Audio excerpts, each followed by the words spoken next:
Hello, everyone. We're just waiting for everyone to come on, I guess, to join me for my live today. How's everyone doing?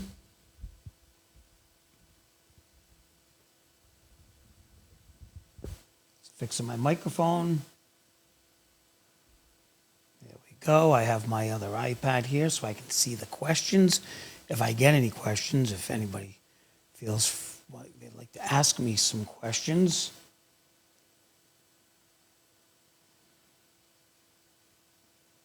Hey, Chris, how you doing? Ted, how you doing? The snowman? Snappy, Donald. So, yesterday, I guess, well, might as well get into it while we're waiting for some people to join us. Yesterday, I was at one of my ice cream shops. Went there with my daughter and Chrissa, and bumped into a fan. And her son. And they said, hey, it's Jeff from TikTok. They drove all the way down from North Providence, probably about a half-hour ride, to go to my ice cream shop. I thought that was really nice that they did that. Came down to visit the ice cream shop and had some ice cream. That was good. So this year, at the ice cream shops, because they opened up, I might as well talk about that business just quickly. So last year I started selling my own frozen lemonade. Here in my house, I actually developed my own frozen lemonade. So instead of selling somebody else's brand, I sell my own brand. In fact, let me see if I can show you right there. Yeah, see, there it is right there. That right there is a frozen lemonade machine. So here in my own house, early last summer, I used it. We experimented, worked with the recipe, and developed our own frozen lemon flavored lemonade.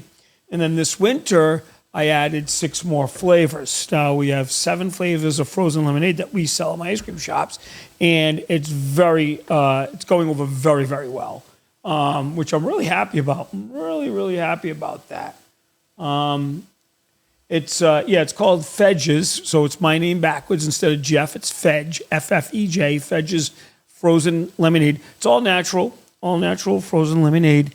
And it's selling really well. So I have 2 great store managers this year. I have Kelsey in the Warwick store and Jayla in the Cranston store. Jayla managed it last year as well. The Cranston store, fantastic. Both of them are great. So they've been very, very, very, very, very doing a great job. So am I hiring for sales positions? So I am. In the audiovisual business, we're hiring for sales position. We can always use salespeople in the audiovisual business. So people say, well, what are you selling in the audiovisual business? So the audiovisual business is my very first business that I started in 1995. And we provide audiovisual equipment. If you go to audiovisualservices.com, you can see our website. We provide audiovisual equipment and labor for conferences and meetings and conventions all over the country. Rick right now, I forget where Rick is, maybe I'll call Brian and ask him, because I can't remember where the heck Rick is right now, because Rick's all over the country, In fact, that would be a great thing to check in with Brian and see. Here we go. Let's call him and ask him. So see if he answers. He might not answer, It's his day off. He's busy, He's a social butterfly. Yeah, it's too bad. He's missing out on a great conversation. Yep. Could have been very popular. Oh, well. He might call me back.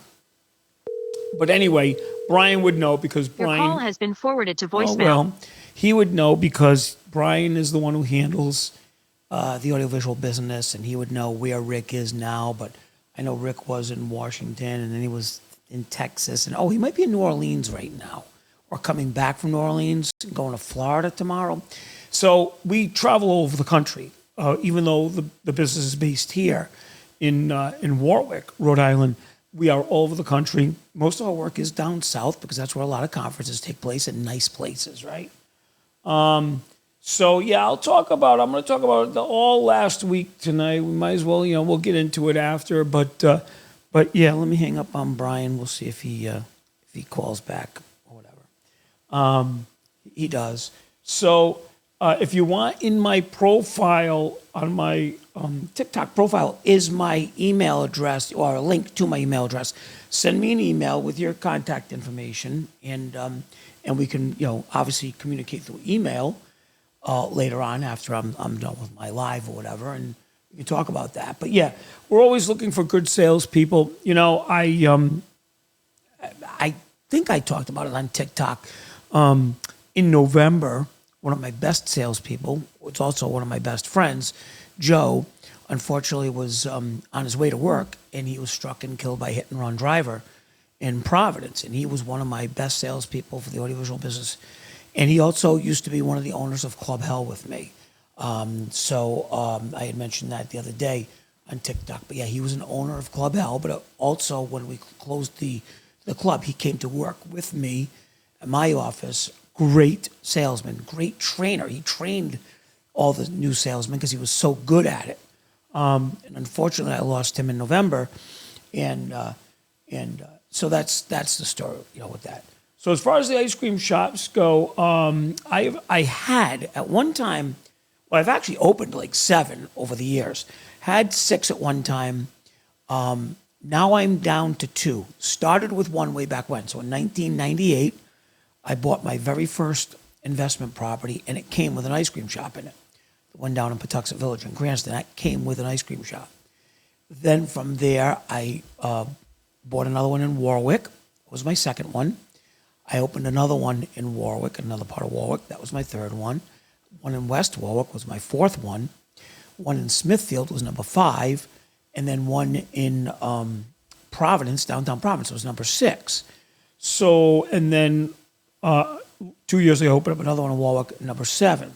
So I sold the one in Smithfield, and I kept the property, but I sold the ice cream business. I sold the ice cream business down, in East Greenwich. I forgot East Greenwich, too. I had one in East Greenwich. I sold the one in East Greenwich. And I sold the one in Warwick last year. I closed the one in West Warwick.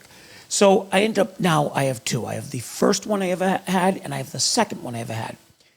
The person who bought the one in Smithfield also bought the one in East Greenwich, and he is now in the process of opening up a restaurant next door to the one in East Greenwich. I own the property, and there was an empty space next to the ice cream shop, and he wants to open up a restaurant. So he's in the process of doing that. I'm helping him out a little bit just because my experience at the Department of Health and the building departments. But he's opening up a restaurant in East Greenwich, which is going to be great.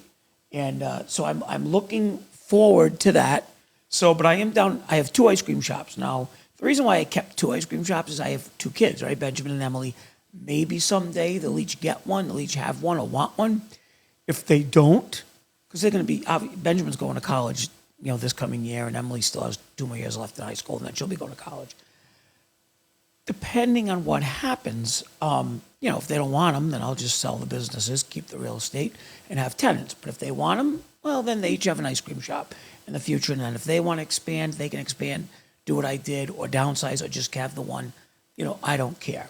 My father ran the ice cream shops for 25 years. He till last summer, and he passed away in October.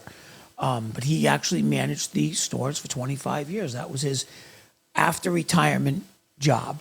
And he did a great job. With that.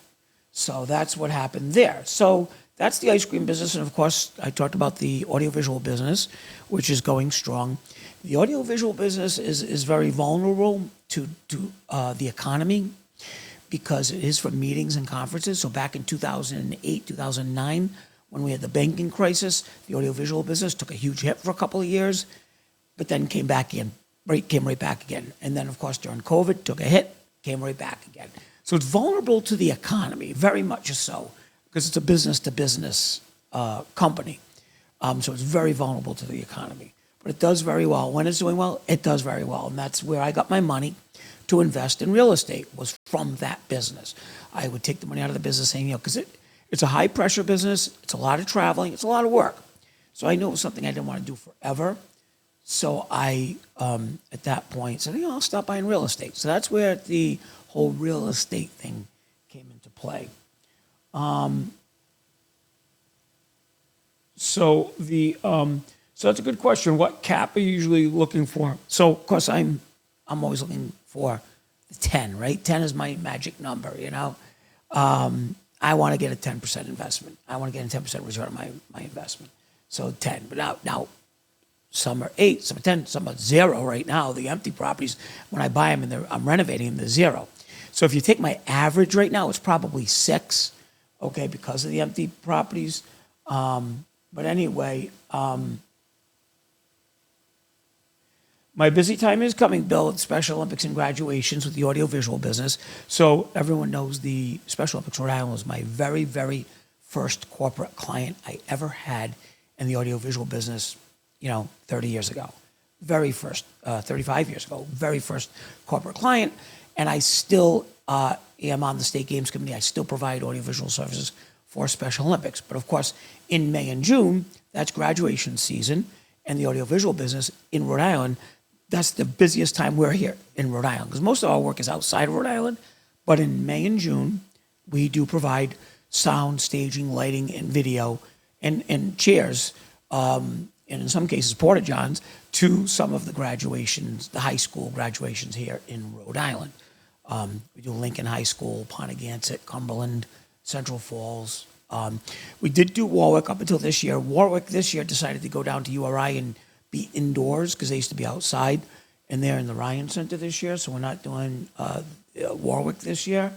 Hopefully they'll go back outside again next year. We'll see. It was beautiful. They did it right on the ocean, right on the bay, backdrop, the stage we put right there, and it was beautiful.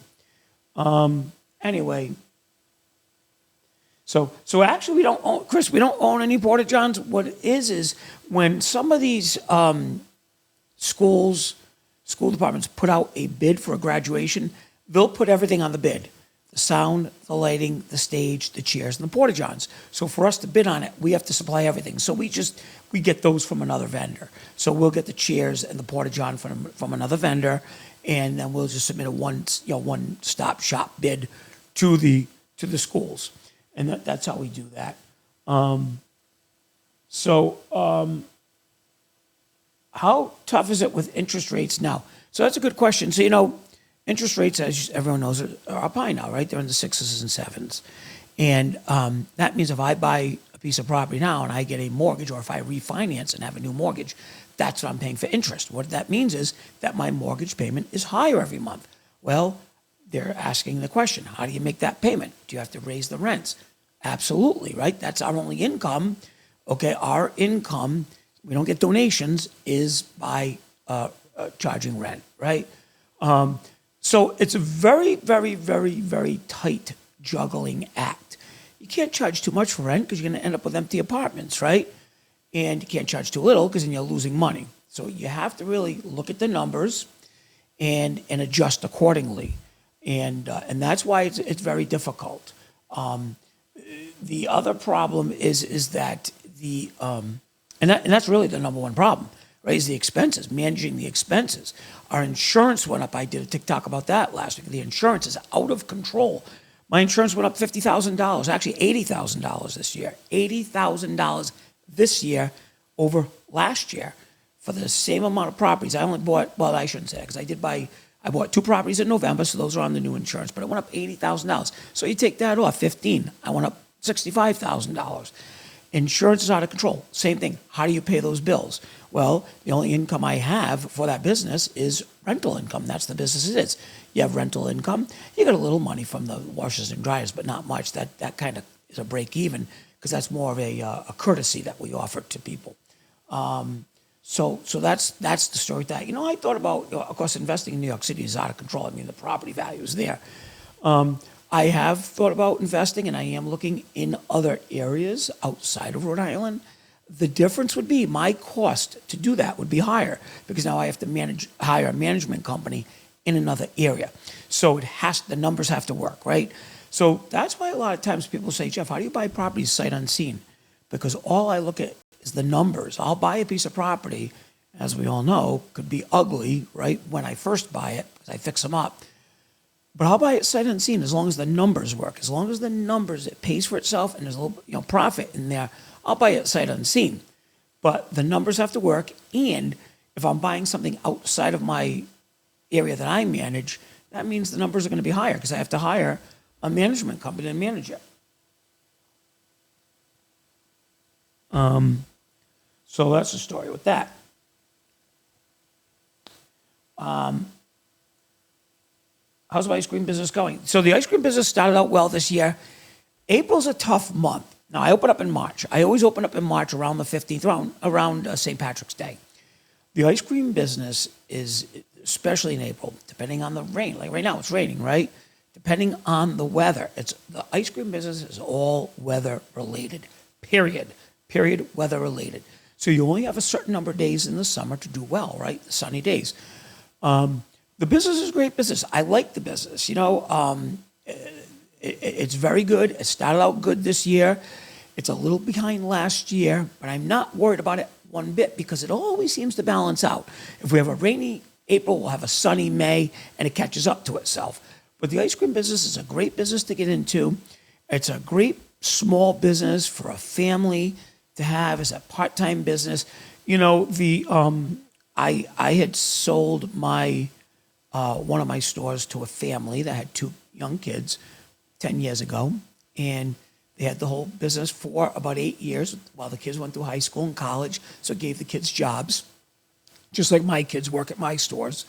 And, my nieces, so when I bought my stores, because I didn't have any kids at the time, 25 years ago, but I had nieces and I had nephews, and they worked in the stores. Then, of course, and now my niece, Brittany, her daughter, works at one of my stores, right? Eliana, she works at one of my stores. So it's a nice family business to give you family jobs, and it's a nice little extra income, right? So it's a perfect job or a perfect business for a family that's looking for an extra investment. I just had somebody through TikTok last week express some interest that they were looking to buy an ice cream shop. So they shared the numbers with me, how much the person was asking for the store and what they thought. And the concern I had was, the business is a seasonal business, only open 6 months of the year. And they were asking a lot of money for the business, and it didn't include the real estate. So you have to pay. If you don't own the real estate. Now, at the very beginning, I didn't own the real estate on one of my stores. I was paying rent. I was paying $1,500 a month rent year-round, $18,000 a year. It's a lot of money, especially in the winter when you close 6 months, right? So you have to make sure that the store is going to generate enough income in the summer during the season that it will cover your bills in the winter. Because in the winter, you still have the mortgage. Well, in that case, it was rent, insurance, right? Electricity, if you're going to still keep the lights on, even though you're not open. So it'll be a minimal bill, but you're still going to pay for it. So something to keep in mind, Has Andrew or Brian ever scooped? So that's a very good question. So the only time that Andrew and Brian ever scooped is if we go to the store and we get ourselves ice cream. Then obviously they'll make themselves ice cream. I can't say Brian's gone with me that often, though. Andrew and I used to go all the time, and we'd go in and make ourselves either a lemonade or an ice cream.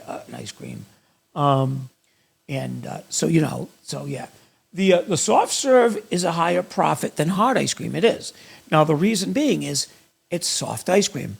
Why is it soft? Because there's more air in the ice cream. So the ice cream is more fluffier. There's more air in it, less dense. So that's why there's more profit. You're actually giving out less ice cream. Little trade secret, okay, when you get soft serve. Now, I love soft serve. That's what I had last night. I had a nice big chocolate soft serve. But yeah, there is a little bit more profit in soft serve than there is hard ice cream, but I particularly like soft serve. Oh, yeah. So, yeah, I mentioned, you heard me. Yeah, I had a radio show. So I'll talk about that. So, actually, I'll tell you a couple of old radio stories. So, when I was in high school, right, I was in the audiovisual club, and I thought, I want to be a radio DJ someday. I want to be a radio DJ someday. I want to play music on the radio, So, I got a job at a local radio station, WHJJ, actually in WHJY. WHJY is still around now, rock and roll. It had just become rock and roll back then. It was 1984, it became rock and roll. Before that, it was easy listening. So anyway, I got a job at those 2 radio stations. One was AM, HJJ, and HJY was FM, still. And so I got a job there. I'm getting a call. Hold on one second. And from one of my ice cream shops. Hello? How you doing? I'm on live with TikTok. J-Lo. So I answered you during my live. What's going on? Why? What's up?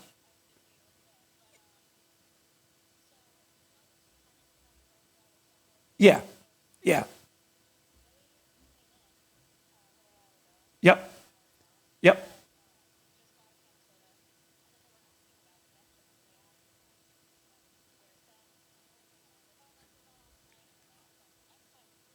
Okay.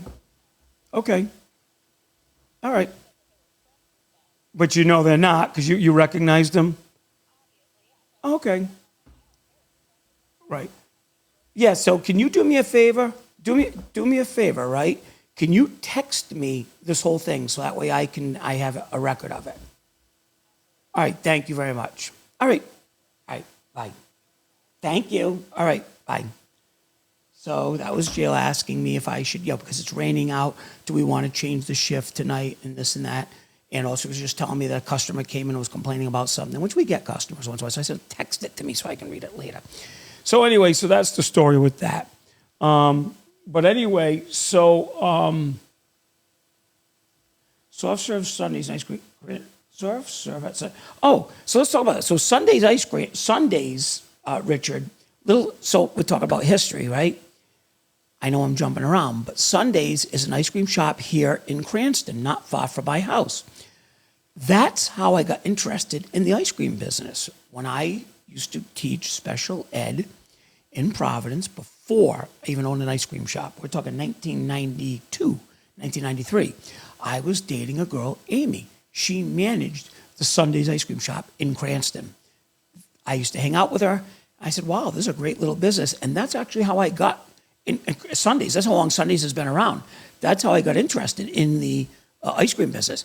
Sundays is a very good ice cream shop right here in Cranston. And in fact, sometimes I'll go there because it's closer to my house than my stores are. And it's a it's a good store. So yeah, it's very good. So yes, it just shows you like kind of the ice cream, family, right? So Sundays is right down the street. So yes, getting back to the radio, thank you very much, getting back to the radio. So I got a job at WHJJ and HJY, and I was a producer. So now what does a producer do? So a producer is, I would call and line up the guests for the talk show host, because WHJJ is a talk show, it's still a talk show station, right? So I would line up the guests for WHJJ.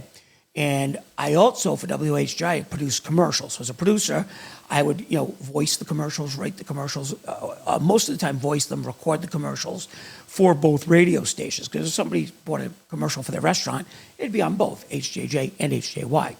So that's what I did. So I was a producer.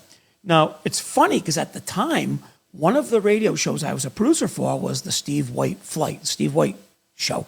He was a controversial talk show host here in Rhode Island in 1985, 86. Very controversial, very popular. And he used to live in Cranston in the building that I own, the 40-unit building that I'm having all the issues with. He actually was of course, I used to visit him there, never knowing that 30 years later I'd be buying that building. But anyway, so Steve White was a talk show host, and I met one of my best friends working at WHJJ and HJY, the movie reviewer. So a very close friend of mine, Joe Rubin, was the movie reviewer. He called himself Sam Silverscreen. So I was only 19 years old at the time. Joe, I think, was like 48 at the time. And he, just in talking to him, he lived one street over from me in Warwick. So we became friends. He was never married, had a girlfriend, never married. And we became close friends. The reason I talk about that is because he and I stayed friends until he passed away just a few years ago. And but he was the movie reviewer. He used to go to the movies all the time. I would go with him, and he would write the reviews and record. And again, I was the producer, so I would record him doing the reviews. So that's what I did for a couple of years at the radio stations, HJJ and HJY. One day I did do a shift at HJY, a 4-hour shift playing music, and that was it. What happened was, working there, I realized that playing music was not what I wanted to do. I did like talk shows. So let's fast forward, right? So about 10 years after that, I'm in my business doing my audiovisual. And a friend of mine, Paul, who now lives up in Maine, in the hills of Maine, he is a computer geek. He's a Microsoft certified computer geek. So WHJJ had opening on Saturdays an hour for a talk show. So Paul and I hosted a talk show talking about technology because I knew audiovisual, cell phones at the time had just come out, and Paul taught computers, and we had that talk show for about a year and a half on the radio. So that was my radio talk show back then. And I did that, really, it was for fun. It was fun, just kind of like I'm doing TikTok, right? It was just fun. Now, I will tell you, talking about that, I just yesterday downloaded some software because I'm going to start doing my own video podcasts. So I am going to do official video podcasts, if I can speak, and where I can have people come on through video and do questions and answers and interview people and talk about other things other than my businesses, other than the waste business, the ice cream business, the real estate business. Though the real estate business, again, is occupying a lot of my time lately. But anyway, and of course, we used to have Club Hell with and Joe and John, my partners now, they ran that business. Boy, they were unbelievable. Now, John, who was one of our partners, after we closed the club a few years later, he opened up another club, which he has now. He has a club called Askew in Providence. If anybody goes to Club Askew in Providence, that's John DeFrucio. He owned one of the. He was one of the partners in Hell, and he really ran Hell. Him and Joe. He and Joe, I give them all the credit for managing that business. They did a great job promoting it, running it. John, very impressed with him. John was into live music, live bands, live music, loved live music. Still, that's all he does, live music. Fantastic. He's a promoter. He has a sense. He knows music. So he went to Rhode Island College, and when he was at Rhode Island College, he worked at their radio station playing heavy metal because he was always into heavy metal. So that's the story with that. So let's talk about. Okay, so the only thing I want to talk about is last Tuesday night. Obviously, people know I was arrested last Tuesday in Cranston, and what happened was the tenants that I had the altercation with, they had a camera going, and I had my camera going. So what happened was when the police showed up after, they looked at both cameras. The difference is I think he had an iPhone, and of course I have the 360 camera. My 360 camera, if you watch it on the camera, you can only see, 180, half of the video. So they watched my video, they watched his video, and I said to them I wanted to press charges. So the officer said, look, he goes, if you want to press charges, you can, but I'm going to arrest you all. If you don't want to press charges, you can all go home. Well, again, I felt that I was assaulted, so I said, officer, I want to press charges because I was assaulted. I said, okay, if you're going to press charges, I'm arresting all of you. So I did have the option at that time of not being arrested. And of course, I have a perfect record. I have not a blemish. At 59 years old, I don't have a blemish on my record. So I had to make a split decision. I said, okay, well, I'll take the arrest because I felt so strongly about the fact that I was assaulted. Now, let's go on to that story. There's a story behind that. So I'm claustrophobic. I am highly claustrophobic. I think one of the reasons I've never gotten in trouble before is because I was always afraid of having handcuffs on and being put in the back of a police car because I'm highly claustrophobic. I won't go in some elevators. I'll fly. I will fly. There was a time I wouldn't fly because of my claustrophobia, but I got over that because I have to because I travel so much. But anyway, so sure enough, I tell the officer I'm claustrophobic. He was great. He says, look, I'm going to have you stand outside. In fact, the picture on the news shows me standing outside with handcuffs on.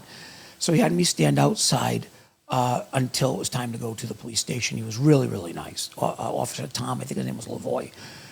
Very, very nice. All the Cranston police are great. They're great. I've always supported the police. I believe in the police, and they're doing their job. So what happened was the police. Something went wrong. Oh, something. Please try again. Okay. Well, I don't, you know what's funny? My iPad thinks I said Siri. Okay, but I didn't say Siri. But anyway, so make a long story short, went to the police station, took me out of the car, sat in the garage for about 10 minutes. Then their fingerprint machine was broken. So because the fingerprint machine was broken, they couldn't fingerprint anybody, any of us, because the other three, the two tenants and her father got arrested. So we were all in cells. They put us in holding cells. Talk about claustrophobia. I thought I was going to have a panic attack. I really did. Told them that. And then they explained to me when people have a panic attack, because I'm not the only one that's happened to, they send you to the hospital. They keep you at the hospital till your attack goes away. Then they bring you back, stick you back in the cell. So it just prolongs the agony. So I'm like, all right. So when I went in the cell, I did, you know what I did? To pass the time, I walked around. I just walked around. The cell was like 10 by 10. Walked around, both, and I kept counting. And make a long story short, the total time I was in the cell was about 2 hours and 15 minutes. I tried to keep a sense of humor. When I came out of the cell, the officer let me out to go fingerprint me. They finally fixed the machine. And I said to him, I said, "Whew, what day is it?" So I try to keep it light, right? It's a stressful situation. I try to keep it light. They got a tough job to do. The last thing I'm going to do is give them a hard time. Anyway, got fingerprinted, went in front of the justice of the peace, had to pay him $50, and he lets you go on your personal recognizance. And then he gives you a court date. I have to go to court sometime in May. So that was the situation there. The problem I have is that the whole situation could have, should have been avoided if I was not being harassed by this state rep, Sherry Cruz, since September of 2023. And she is misleading the tenants. She is misrepresenting things to the tenants. She's making promises to the tenants that she can't keep. And that's why it's all coming to a head. Tuesday, it came to a head. This has been going on since September. Every difference of opinion that we have had in my office, my business, and myself with tenants since September, she has been the common denominator. Sherry Cruz from Pawtucket, she's been involved every single time. She was there. If you watch my video and I was pointing, this is all your fault. That was State Rep Sherry Cruz, who's from Pawtucket, Rhode Island. Now, I own property in Pawtucket, but not in her district. So I have nothing to do with her, and she has nothing to do with me, except she's targeted me, so that's the problem. She's targeted me, and she's using my tenants. It's unfortunate because I really do believe, in my heart, believe the tenants are being used. She has an agenda, which I don't know what it is because she's never spoken to me ever. Has never told me what she wants ever since September. I've reached out to her many, many, many times. So I don't know what she's looking for, what her agenda is, but for the fact that she has been, giving me a hard time. So that's the story with that. I think she's probably looking to seek higher office at some point, but I don't think this is the way to do it because for all the people that support her, I mean, I got probably the same amount, I think, if not, that support me in my cause because I am a stranger to her. And all of a sudden she started attacking me. These press releases they put out, misleading, okay? Here's a good example. If you go ahead and Google right now, if you want to, while we're live, if you have another device, you want to Google Elmwood Tenant Union, right? You will see all the stories where it says these tenants got a restraining, TRO, which is a temporary restraining order against me. There is none. There is zero. That's public record. So why they lie, well, I'll tell you why they lie to try to get other tenants involved, thinking they get these restraining orders against me. But the facts are the facts. Google it. The Rhode Island, if you go into the Rhode Island court system, it's called Rhode Island Court Connect, Google it. Elmwood Realty, there are no restraining orders, zero. But these tenants are telling people on TikTok, on their TikTok, that there's restraining orders. So some people believe it, and that's when they come on me and tell me, I'm this, I'm that. They're telling them that the building's not livable, right? They have never shown the inside of one of their apartments. Nope. Why? Because they're nice. The apartments are very nice, okay? You get a brief glimpse of one in my video where we're in the kitchen looking at the glass of water. But the apartments in that building are nice. It's the outside that is under construction that we're renovating. We have permits, have engineers, have architects. Everything's approved. So they talk about a moat, right? They keep talking about this moat, this moat, this moat. So let's talk about the moat. where did this moat come from? Well, first of all, the contractors who I have hired to put in the piles that go into the ground, okay? They go into the ground underneath the foundations. They have to dig a hole to put the pilings in. They dig the hole, and then what's been happening? We have a lot of rain, so the hole fills with rain. They have to wait for it to drain out again so they can finish their job. That's what the tenants call it, a moat. But again, they showed you a door where they can't go out their door, and then I showed you the back door, which, you know, if they really want to make it out, show everything, just like I did, right? So every time they have an argument, no, I'm not Jewish, I'm actually Catholic. Good question, because people do think I'm Jewish sometimes. And but anyway, so the building. So let's talk about the building, right? So it actually has been exactly 24 months since we started the engineering. The engineering for that building, and that's a good question because people think it's taking forever, right? The engineering. So let's talk about the building itself. The building, the deck fell down before I bought it. The building was then evacuated, condemned. So I then bought the building with no deck and empty. Hired engineers, hired architects. The first project was to reinforce the building temporarily so we could do the work. At the same time, when I reinforced it temporarily, I was able to get occupancy on the first floor, the 20 apartments. So that's what I did. I have to pay my bills. So I got it occupied. All the tenants were aware, made very well aware through signage, emails, when they sign a lease. Hey, we're doing construction there. It's not a pretty site, but if you want to move in there, when we're working in the front, you can use the back doors. When we're working in the back, you use the front doors. So it was common knowledge, and it was, you know, we were out there with it. We put signs up and constantly let them know. So anyway, so now we're working on the building, right? So for 8 months, the first year, it was engineering.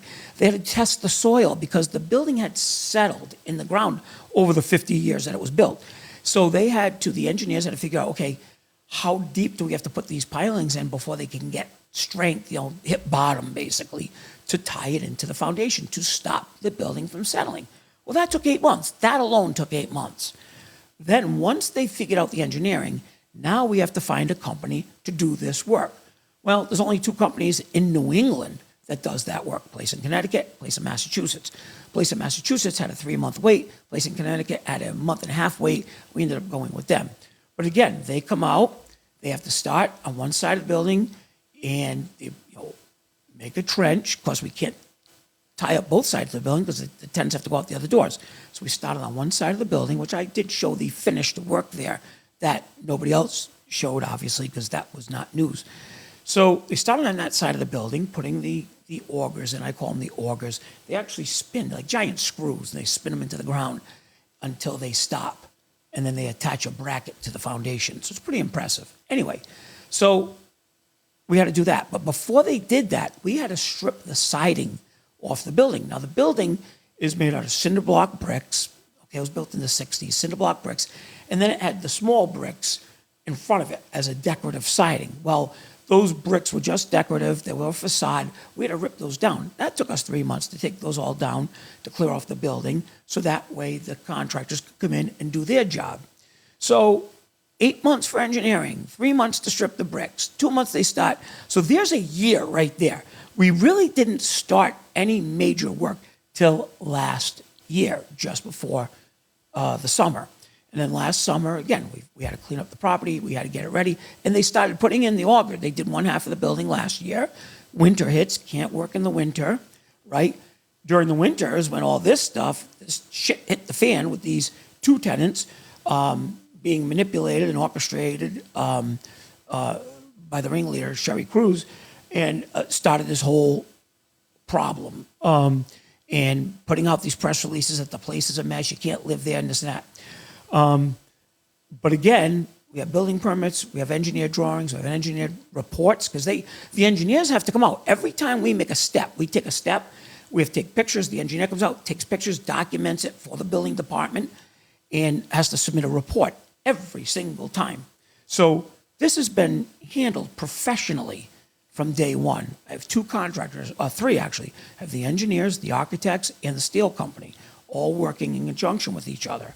The only thing my staff does is clean up. We clean up after the fact. The bricks, the metal, the yard, that's what my staff does. So I don't know. So all of a sudden the tenants are now concerned, right? Out of the blue. Didn't care up until January, but then Sherry Cruz comes along, starts getting them riled up, and that's when all of a sudden it became a problem. So do you take Section 8? Oh, yeah, absolutely. I have about 100 Section 8 tenants. I've talked about that many times. Low income. So we have low income tenants. We have Section 8 tenants, affordable housing tenants. I just did a whole story in that single family house that I renovated, a 4-bedroom house. That's a low income family, got a brand new house, brand new, beautiful house. They're happy in there. We're actually doing another one. I have another single family house I'm doing right now that is going to be, it's a 3-bedroom for a family, low income family. It's specifically being built or remodeled for a low income family. So I do know that. So so I am losing a lot of money, Randy, with the second floor empty. Obviously, it's 20 apartments, right? Do the math. The market rents in that area are $1,500 to $1,600 for those apartments. That's the market rent. So if you do the math, I'm losing about $30,000 plus a month having the second floor empty. So the tenants are here on the news saying, finish it, hurry up and finish it. Well, guess what? I want it finished. I want it finished yesterday. But I can only go as fast as my contractors and the weather allows us to go. So that's really the irony here.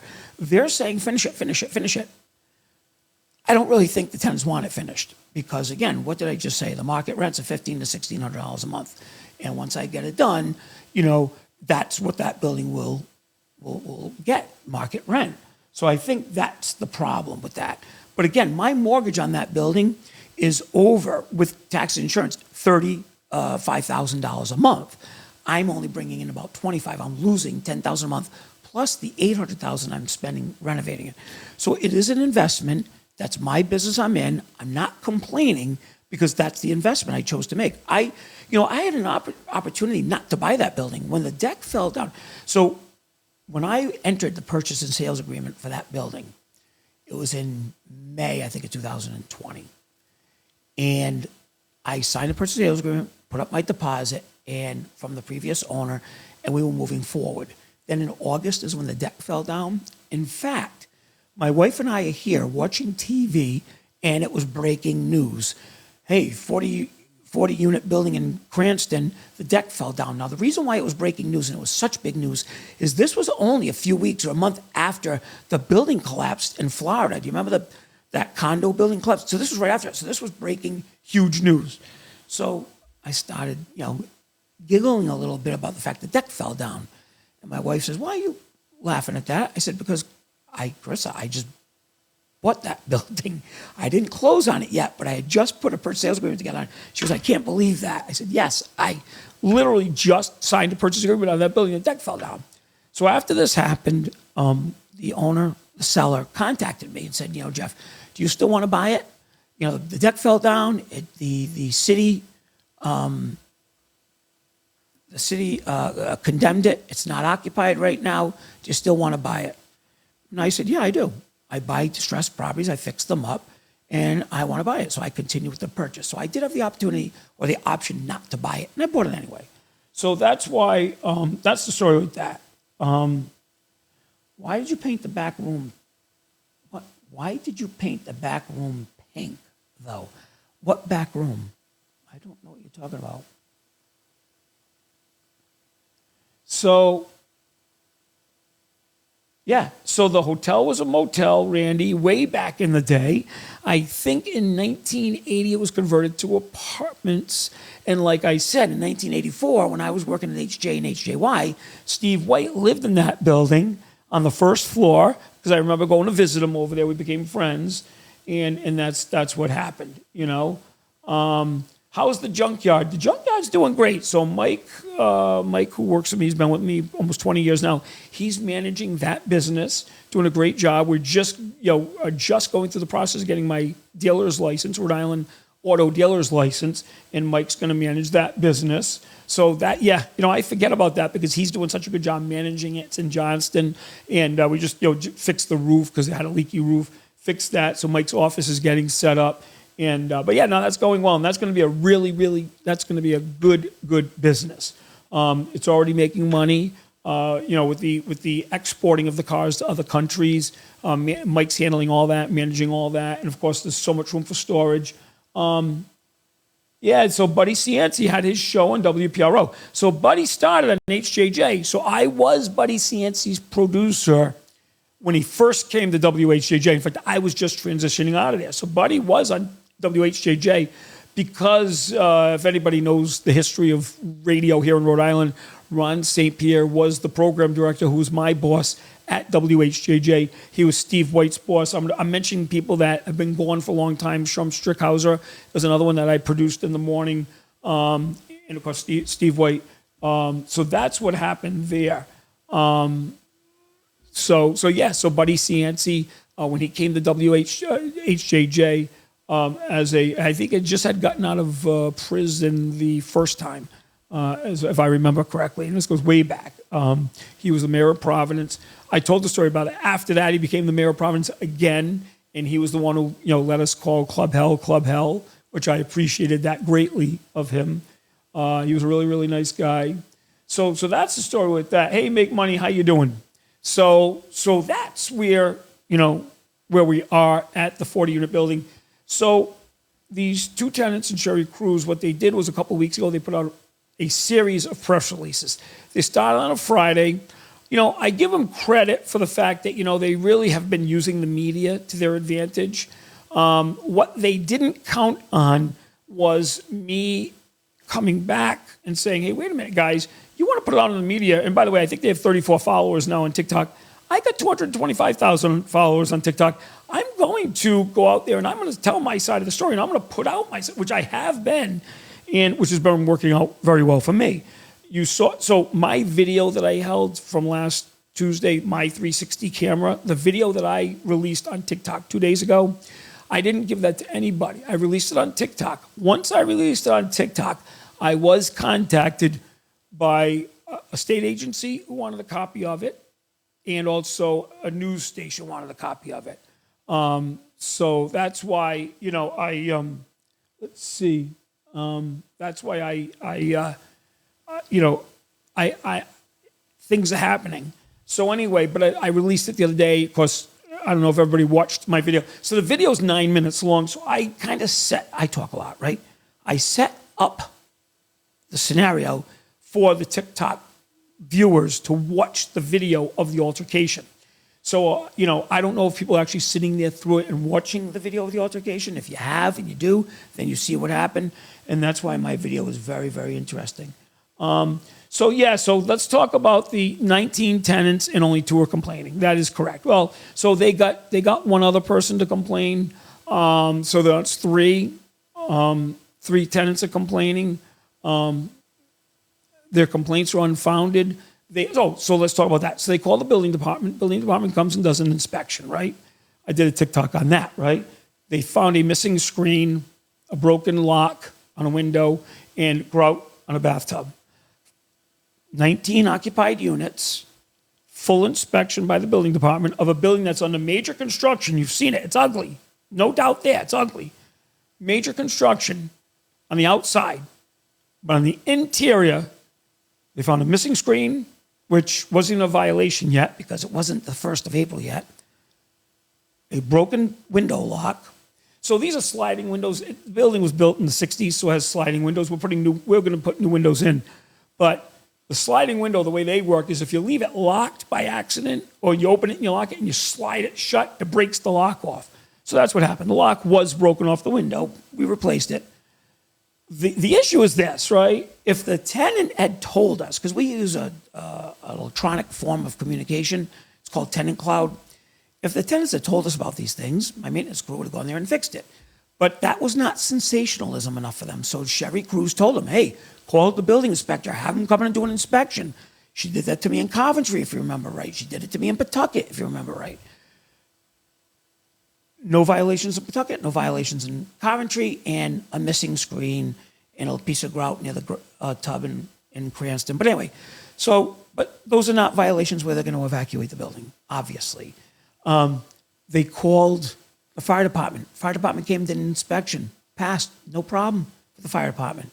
They then called OSHA. Now, if anybody knows who OSHA is, OSHA, okay, is a federal agency. And of course, they're very, very concerned with safety in work zones and safety and trenches and all that stuff. They came and did an inspection.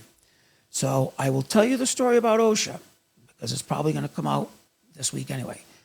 My staff was working at the location. So one of my foremen called me up. He says, Jeff, he goes, there's a woman here from OSHA and she would like to talk to you. She has some questions. So that was the Friday that they announced all these, put all these press releases. So I said to Ike, I said, do me a favor, Ike, please be cordial to her and just let her know that she can, send any correspondence to my attorney, whatever they find. I'm assuming they're there, they're walking around, there's 3 of them. So I said, send something to my attorney after they get done doing their inspection. So exactly what happened. I then get off the phone with him. I call my attorney. I said, Steve, OSHA's on site right now, more of the same, doing an inspection. I don't know what's going to come from it. And 2 hours later, Steve called me up. He said, Jeff, I just had a very nice call from the woman at OSHA. He mentioned her name. He wrote it down. And there were no violations and no problems with OSHA. So you didn't see that. You didn't hear that. Why? Because that was not sensational. Sherry Cruz in her puppets have not published that electronically. They have not given it to their friends in the press. They have not given it to anybody. Now, here's a good example. So that just shows you how they manipulate. They're using the media to their advantage. The bottom line is, again, OSHA, federal agency, public record, right? If I had any violation from OSHA, a dirty sidewalk, whatever it was, you don't think they would have made a big deal about that and published it? But because there wasn't, you didn't hear anything from it. Here's the other thing. Last Friday, a week ago Friday, these 3 went to court and they attempted to get a temporary restraining order against me. Now, they went to the courthouse, 3 of them, 3 tenants, went into the courthouse, filled out applications. Somehow, my lawyer found out they were there. So here's what they were going to do. They were going to get these temporary restraining orders, run out of the courthouse, put up press releases, got TROs against Jeff Butler and Elmwood Realty, got in Spring Street Realty. So let me talk about that. Elmwood Realty is my company. It's the property management company. Some of my properties are owned by different LLCs, okay? For tax purposes, insurance purposes, okay? Different LLCs. I still am the sole owner, so it doesn't matter. But like, for instance, my properties in Pawtucket, they're owned by Elmwood North, LLC. Down here, Elmwood, LLC. I have Pawtucket Village properties, and I have Spring Street properties, and I have a couple others, okay, Mill Street. Anyway, so that building is owned by Spring Street. So anyway, the judge did not give them any TROs. In fact, the judge told him, I want you to let Mr. Litwin, Jeff's lawyer, you let him know what violations, what concerns you have, and we will have a hearing on Tuesday the 16th, this coming Tuesday. He said, I'm not issuing any temporary restraining orders, and he didn't. But if you look at every one of their posts, social media, TikTok, press release this past week, they all said they got a TRO. Why lie? Why lie? They're all telling everybody they got a TRO. They didn't. They did not get any. I have not had any TROs against me yet for some reason. And you don't say, I'm not going to say just the trolls. People believe what they read. There are a lot of people that believe this, which is clearly, hey, Lorianne, how you doing? And oh, let me see, Brad. What point did Brad make? I missed it. Why not give them 30-day notice? So I'm going to talk about that, okay, because that is a good question. People have been asking me. So if you notice, okay, and I'm saying it now, and I'm sure they're watching right now, I have never said anything negative ever about those tenants. I have not published anything negative. I have not stated anything negative because they are my tenants. We have a contractual relationship. It's a business relationship. They rent space from me, and I rent space to them. They pay their rent, and they get space. I refuse to engage in bad-mouthing anybody. I have nothing negative to say, even the ones I had the altercation with. It's a disagreement. I will not say anything negative. They've baited me. They've goaded me. I refuse to say anything negative. People ask me, why don't you give 30 days notice? Well, here's what I will say about that. I rent properties. I rent apartments. When an apartment's empty, that's not paying my bills. okay? There is a time when a relationship with a tenant is over and it is time to give them 30 days notice, okay? That is not the time right now. My time right now is to address the issues that come up as they're giving me the issues that come up and filing complaints and concerns. It is my job to address them. But yeah, they happen to all be month-to-month tenants in that building, except for the two that I had the altercation in. They are under a 1-year lease. I think they have 6 months left on it, which is fine. The last thing on my mind right now is, 30 days notice, 30 days notice, for a lot of reasons, but really for the fact that, I'm trying to just turn this around. I would like to find out what their problem is. They have not told me what their problem is, what they want, so I can't give them what they want if they don't tell me. Sherry Cruz, I have emailed her, texted her, left her voice messages, numerous voice messages. She only published one of my voice messages back in November when I left a voice message with her, and she, that one there they made public on December 29th with the lawsuit. But she never made public, which I am going to because it's part of the lawsuit. We're having a hearing in a couple weeks on that. All of the voice messages I left her, all of the emails I sent her, all the texts I sent her on her social media. And basically, they were, Sherry, let's sit down and get together so I can find out what you're looking for. She has never, ever, ever responded. Look at me, never. My lawyer went to talk to her in court last Friday when they were trying to get, because she was there. She's the common denominator. She was there during the altercation Tuesday. She was in court last Friday. So my lawyer went to talk to her and he said, Miss Cruz, and you know what she did? She turned her back to him and looked the other way. She's a state rep here in Rhode Island, and that's the way she treated my attorney. Okay, she says she's a tenant advocate. She's not. She's creating problems for these tenants. She's using the tenants. And that's why I won't say anything that bad about the tenants.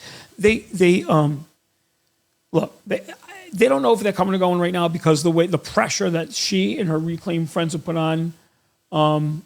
The tenants pay their rent every month. I'm not going to say they don't. They've been paying their rent every month. There's no issues there. It's unfortunate, So, but like for instance, right here, right? So Justice for Slumlord Jeff, right? So this guy here, right here, right? So they call me a slumlord. To me, I take it personally. I take that as defamation, right? From Sherry Cruz and from those two tenants. I do consider that defamation because I'm clearly not a slumlord. It's been proven that I'm not a slumlord. In fact, because they're calling me that, they now have to prove that I am a slumlord because they're liable for that. They're liable for the statements they make, okay? They're being held liable. And that's why you're going to see what happens. So that's the story with that. So yeah, so like this, like I said, they're gonna, say things, put things on the web, and it is what it is. It is what it is. It's playing out. I'm hoping everything plays out in my favor. So let's talk about 2 weeks ago. So when this broke, right?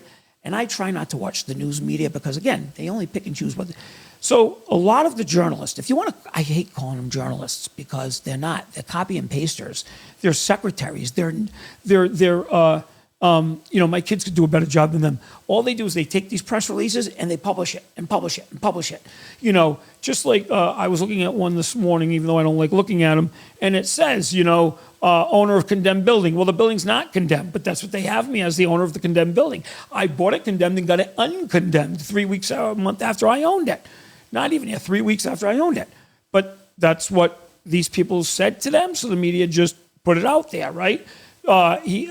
This particular story from the Boston Globe, completely fabricated story. So I did some research. The reporter for the Boston Globe, this person is friends with the Sherry Cruz and is on the same committees, these low-income housing committees and stuff like that, which is crazy because I have so many low-income housing tenants, right? So here's the other thing that's interesting. The amount of money that they've cost me, legal fees. Well, my insurance covers me for some of my legal fees, but I'm still paying a lot of fees. But my insurance went up because of this case, okay? I'm paying my staff to run around, right? Because the fact that I have to manage these problems. And I do have some additional legal fees. So where does the money come from? I'm running a business, okay? My taxes go up. I already said at the beginning of this conversation, my taxes go up. I have no choice but to raise rents, right? Because that's the business I'm in. It's like oil and gas, right? When the price of oil goes up and the gas goes up, the gas stations raise their prices. When the price of food goes up, the restaurants and the grocery stores raise their prices. It's like anything, right? So, oil goes up, asphalt goes up. So you try to get your driveway paved. It's more money now. Why? Because the cost of oil went up. So this is what's crazy. A couple of years ago, milk fat went up. Milk, and some of my ice cream went up in price. So this is just life, okay? So now my expenses are going up. My legal fees, my insurances have gone up because of these lawsuits, these frivolous lawsuits. Sherry Cruz, who's concerned, her main concern is the tenants, yet she's the one who's costing me money by making me lose tenants, by my expenses going up, and forcing me. Sherry Cruz, this is why I say she's manipulating the tenants and using them, because they don't get it. She's causing me for my costs to go up. And by my costs going up, it forces me, whether I like it or not, to increase my rents to cover these bills. So that's why the whole thing is ridiculous. That's why it's ridiculous, and that's why it has to come to an end, and it's going to come to an end. The other reason is this. Other landlords, property owners here in Rhode Island, anybody follow me on TikTok, this is a slippery slope. If every time, and let's go back to like evictions and this and that, in Rhode Island, there is a law that if you unlawfully evict a tenant for joining a tenant union, so if you say, hey, you joined a tenant union, you're out, that's illegal. You can't do that, which I did not do that, and I have not done that. But it's illegal. But here's the problem. Sherry Cruz is marketing that to everybody.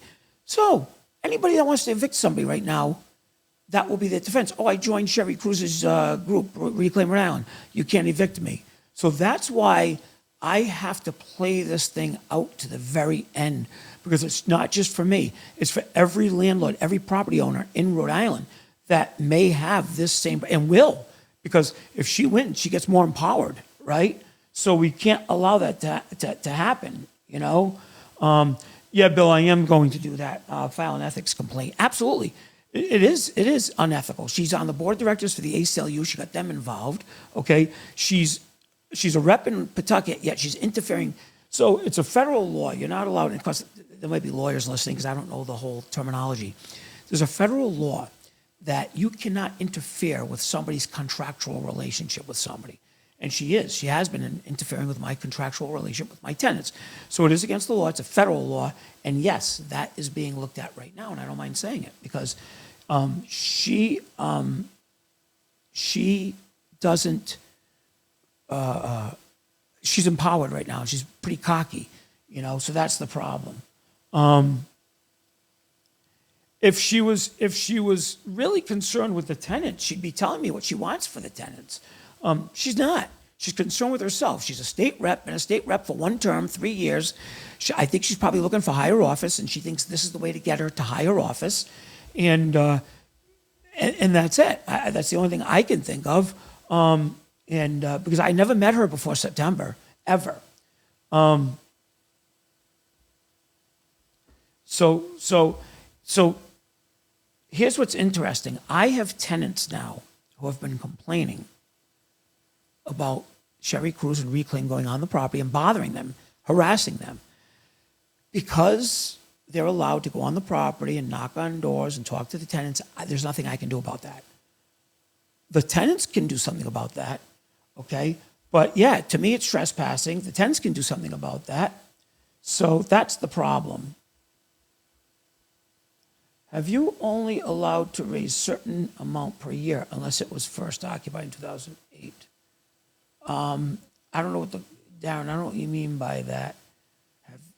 You're only allowed to raise certain amount 2008. Yeah, I don't know what that means. If you don't mind maybe asking again or specifying.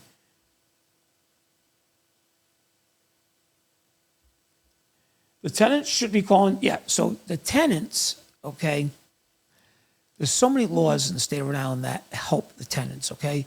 The Tenant Landlord Handbook is a great publication. It gives the tenants so much power. What's going on here? why is it saying to verify?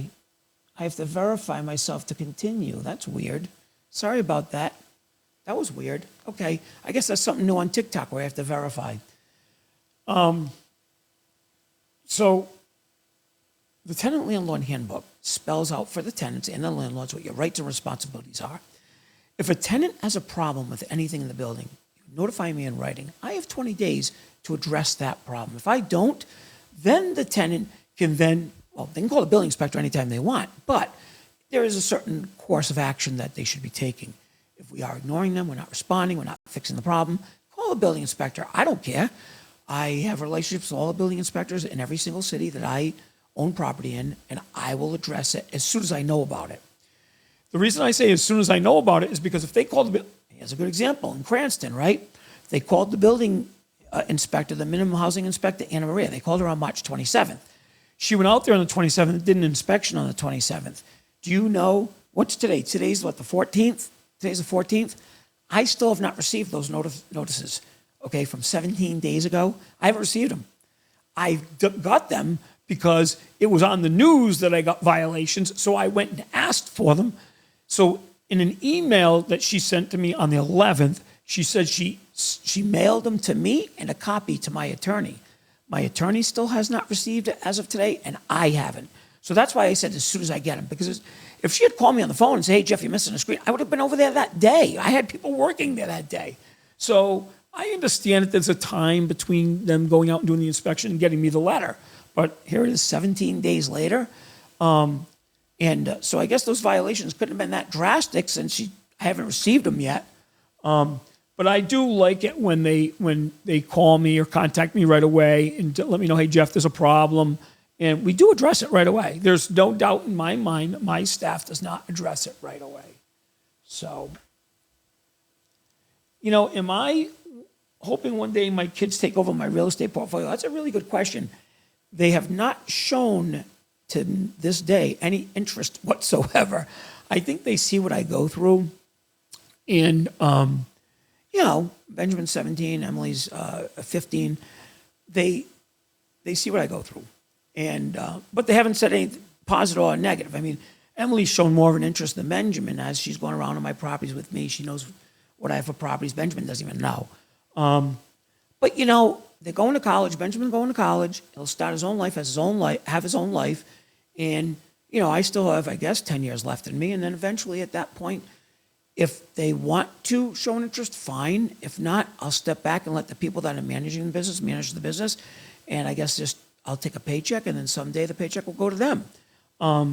But if they do show an interest, they'll have to start at the ground up. They'll have to learn how to do repairs. Look, there's Benjamin walking behind me. I don't know what he's doing outside.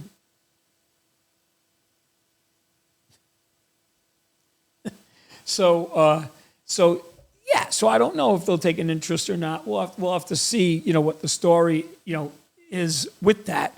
I'm not steering them in any direction. I want them to have their whole life. I was, when I was growing up and not deciding what I was going to do, because I really didn't know what I was going to do. Like I said early on, I thought I was going to be in radio, but then I didn't like it. Same thing with them. I want them to find their own path. And then, the ice cream shops, Butler Waste, the car lot, the real estate, whatever direction they want to go in, they'll have some options, I guess. None or all or some or whatever, So, see this right here? Jocelyn Gomez. She took her doorbell off. They were bothering her. Jocelyn's a tenant. So that's unbelievable. So that's how bad they were bothering. So I have multiple emails. That's the other thing, too. Right now, I have about 20 emails from tenants who have just had it, have been bothered by these people over and over and over again. We're not talking just knocking on the door once, hey, would you like to buy some new windows? Hey, would you like solar panels? And they go away. Hi, we're Jehovah Witnesses will go away. No, we're talking multiple times that they went to these buildings, and my hands are tied where I cannot say it's private property, get off my property. That's the problem. April 16th is a court date, in 2 days, with the 3 tenants who tried to get the TRO last Friday. The judge said, hey, come back on Tuesday the 16th. We're going to have a hearing.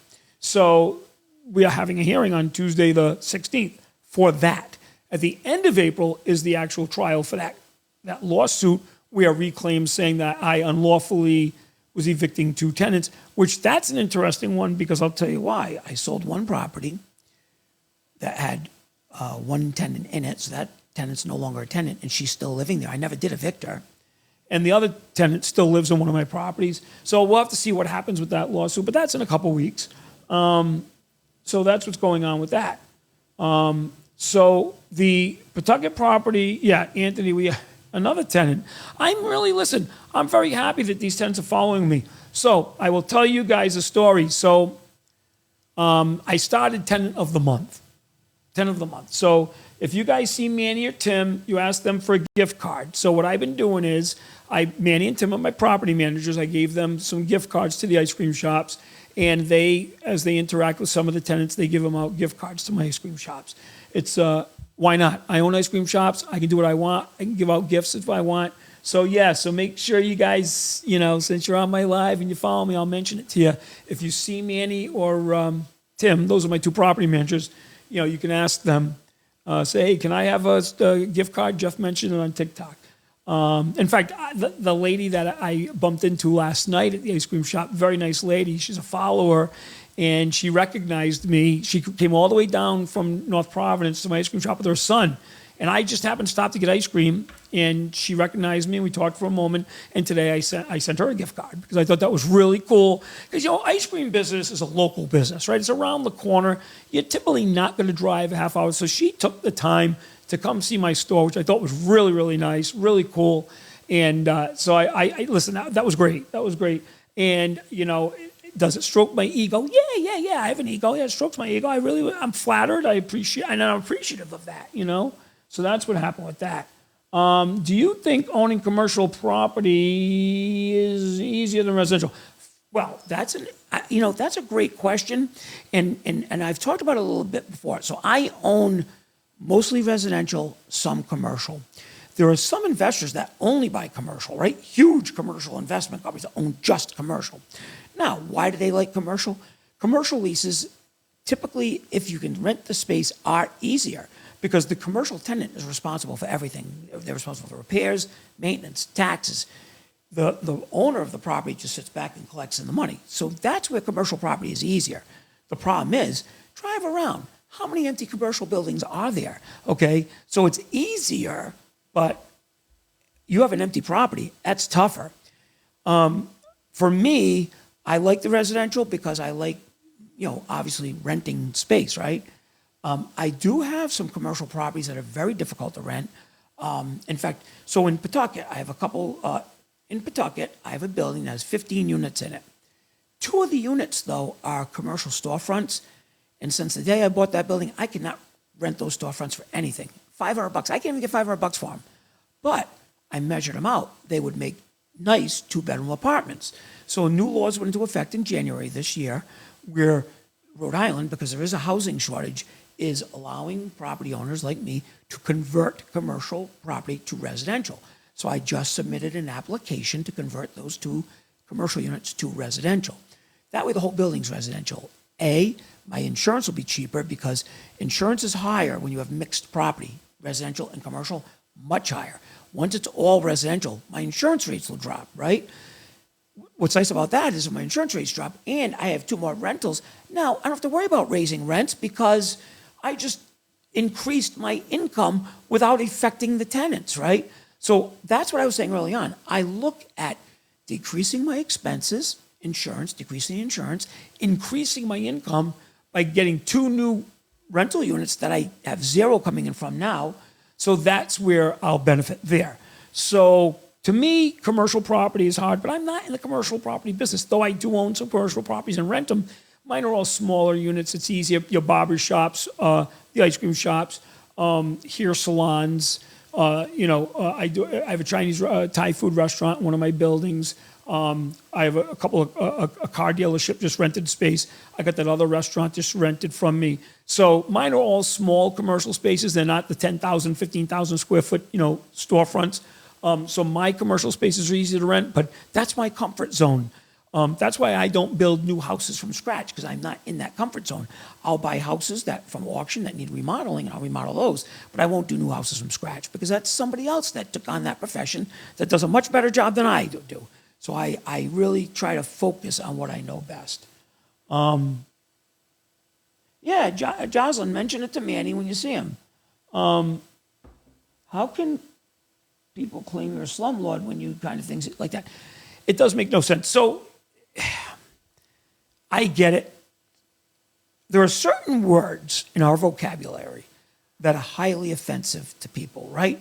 There's a really bad word that people call women. There's a really bad word that people call people of color, right? Really bad words that people call people that are gay, which is unfortunate. It's really, really bad. To me, slumlord is not at that level of those, but it's pretty close. Why? Because it does make me sound like I am taking advantage of people, that I don't fix up problems. So for me, it is degrading. It is hurtful. I don't deny that, and I do take it personally. And that's why, if you're going to say something about somebody, you better be able to prove it. So that's why Sherry Cruz, she's called me a lot more than a slumlord. If you go on their websites, their posts and everything else, I'm constantly taking screenshots of it. And she has to prove it now. The burden of proof is on her. And she's going to have a huge problem in court, proving that I'm a slumlord. Okay? A slumlord is somebody with multiple violations and pays fines, doesn't fix things, constantly in court in the cities and towns. That's not the case with me at all, ever. Steve Litwin's been my lawyer since 1997. Since 1997, he's been my lawyer, okay? So how long is that? 26 years. Became my lawyer when I opened up the nightclub, actually, because he was Rich Lupo's lawyer. Rich introduced me to him, and I just had bought my first piece of property, so then I needed an attorney. So, and of course, he represented me with Club Hell. So I've learned so much from him, so much from him.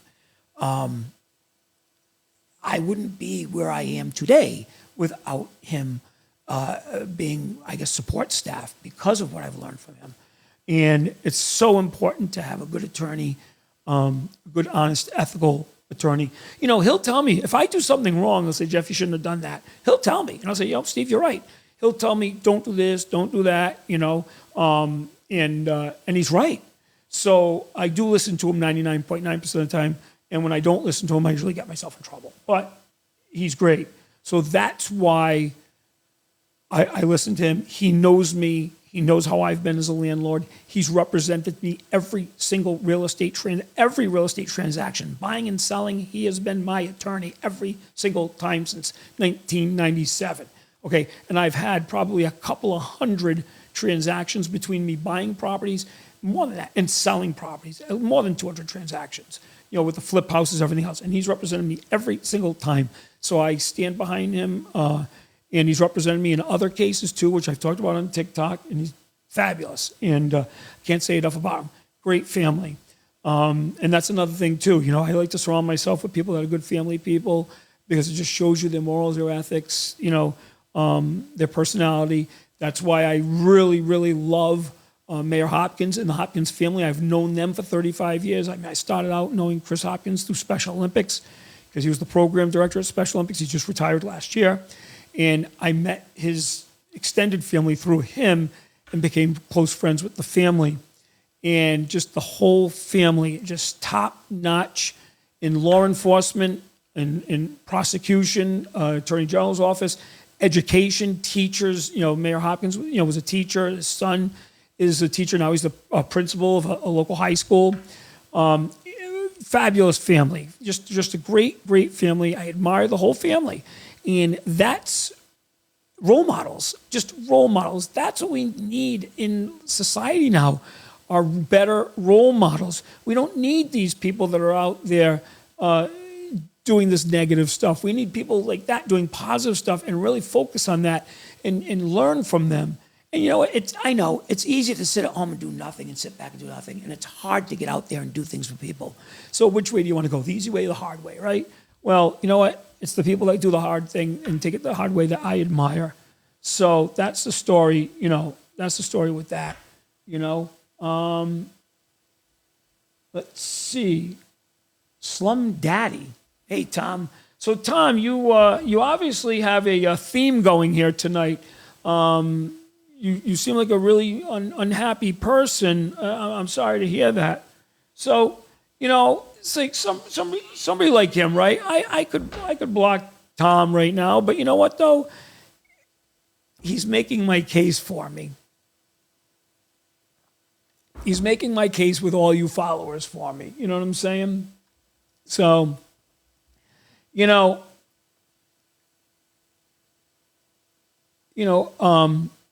talking about rats and mice, right? So, where do rats and mice come from? Well, they come from outside, right? It's been raining a lot lately, so they come inside when it's raining. They come inside when it's winter, right? I get them here in this house. We get out in the basement, we find mice. You go into any building, my office, we find mice, right? Now, let's talk about that. So, when there was only 2 or 3 people in my office 10 years ago, there wasn't any mice. Now we have an office full of 50 people, right? And people have snack drawers in their office, and they keep food out, and we have cake all the time for birthdays and this and that. And the guys, the garbage gets emptied once a week, or it was anyway. Now it's getting emptied every day. Because, we had a mouse problem because my office is attached to a 10,000 square foot warehouse, right? So they come in the warehouse and then they make their way into the office. So we've actually been tackling that right now and dealing with that.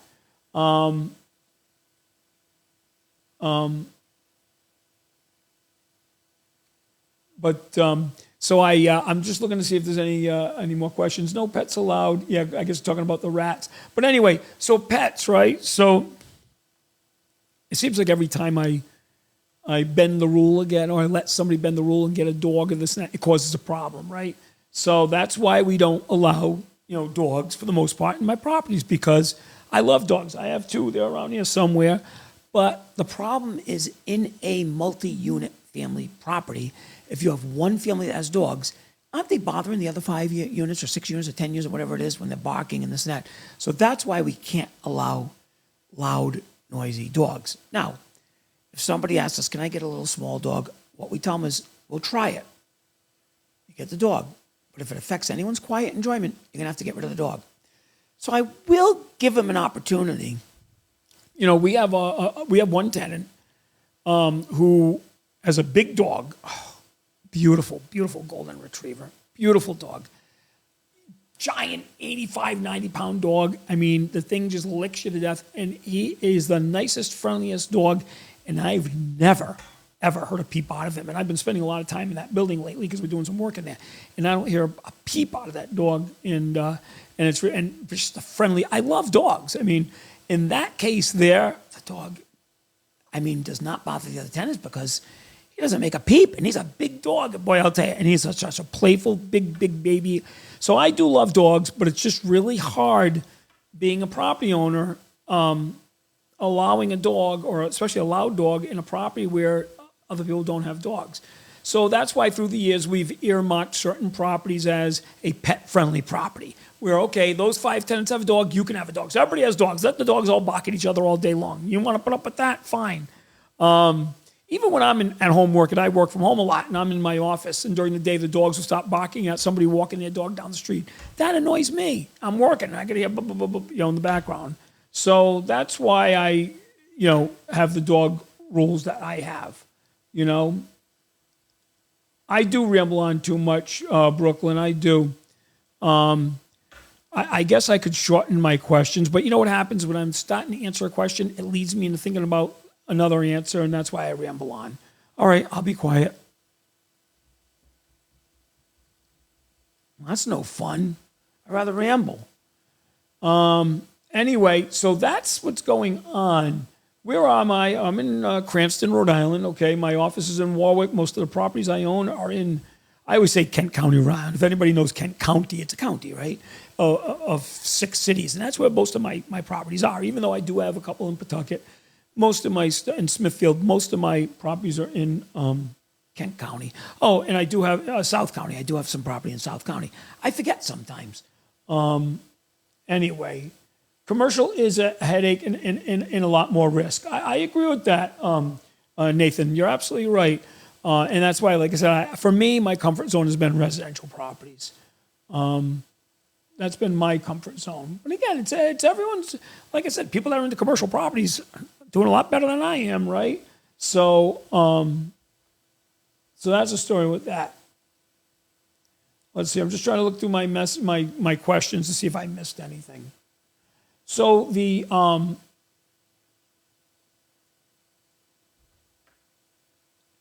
it takes minutes to call or text if you have an issue in your apartment. So that's exactly right.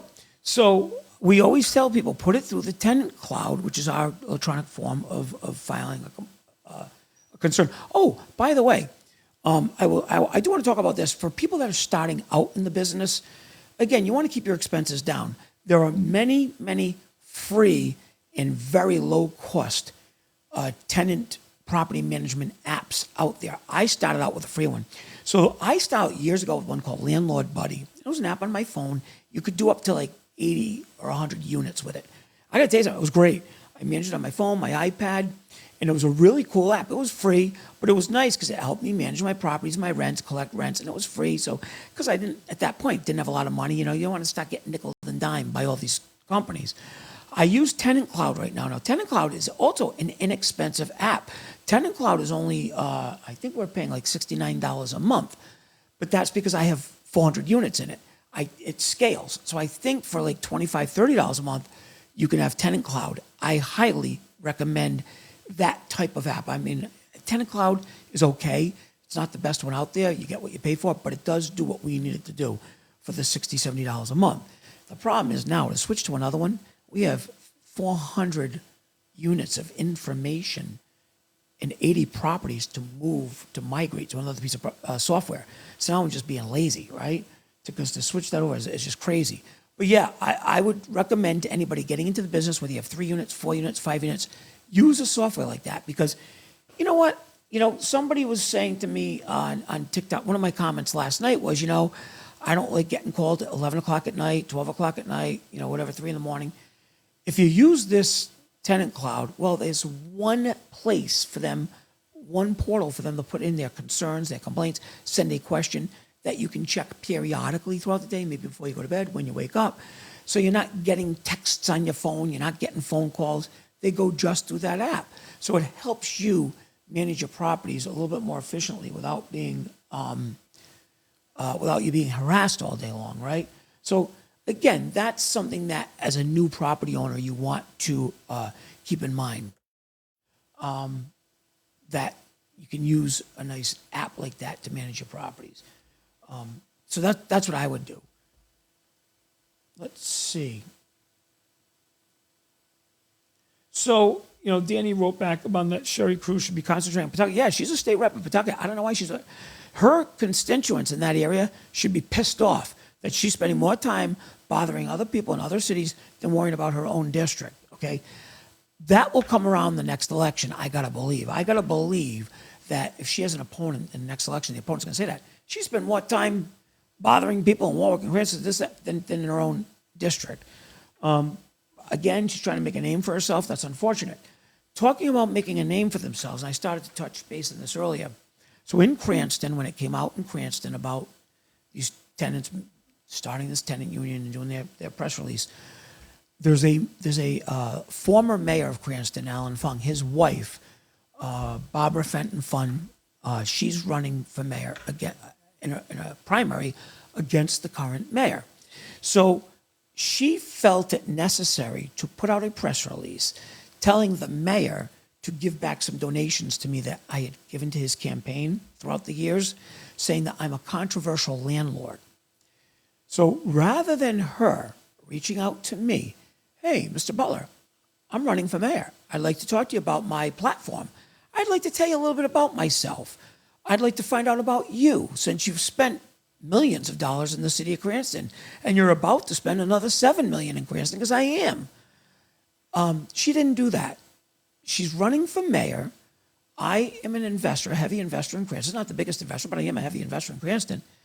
And Barbara Fenton Fung, Johnson Jones, Smith & Wesson, she chose not to reach out to me. She chose to attack me. And she chose to call me a controversial landlord, and she chose to tell the mayor to give me back my donations. I think that was a bad move for her politically because, A, what if she becomes the mayor and I decide, you know what, I'm not investing anymore in Cranston? The way she attacked me, right? She had the opportunity to come to me and talk to me. As when people run for mayor, you usually you'll go to a business, you'll go to unions, you'll stop in the coffee shops, you'll talk to some of your main businesses, larger businesses, so that way you can share your platform, talk to them, and find out what the concerns are in the city. She chose not to do that. She's a first-time state rep herself. I happen to live in her district. I didn't vote for her. I voted for Nick Mattiello because he was in my district, and he only lost by a few votes to her.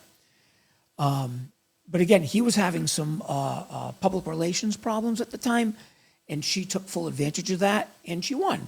You know, good for her. She became a state rep. Same thing with her now. She's been a state rep for 3 years. She has done nothing, zero, for my district where I live, where she lives. Nothing. Now all of a sudden she decides, I'm going to run for mayor. I have the experience now because I was been a state rep for 3 years. I have the vast experience to become the mayor of the second largest city in Rhode Island. And I'm going to become mayor by bad-mouthing Mr. Butler. That's really what her platform is this week, right? And also now bad-mouthing the mayor. She really could have come to me and just introduced herself to me and sat down with me and then asked me, hey, what's this I hear about the building, blah, blah, blah. She chose not to do that. Now, what's interesting about that is that she immediately called me a controversial landlord of what's going on. She also told the mayor he had to give back donations because of the building. Well, here's the other side of the story. When I bought that building, Mayor Hopkins wasn't the mayor. The mayor was Alan Fung, her husband. He was the mayor, you know? So what happened was the deck did fall down 2 weeks after Mayor Hopkins became mayor, 2 weeks after he took the oath of office or whatever. But prior to that was Alan Fung in office. They didn't do any inspections of that building to see that it was structurally unsound. Yet his wife now is running for mayor. And, you know, I'm disappointed with him because, you know, I used to like Alan Fung. I used to.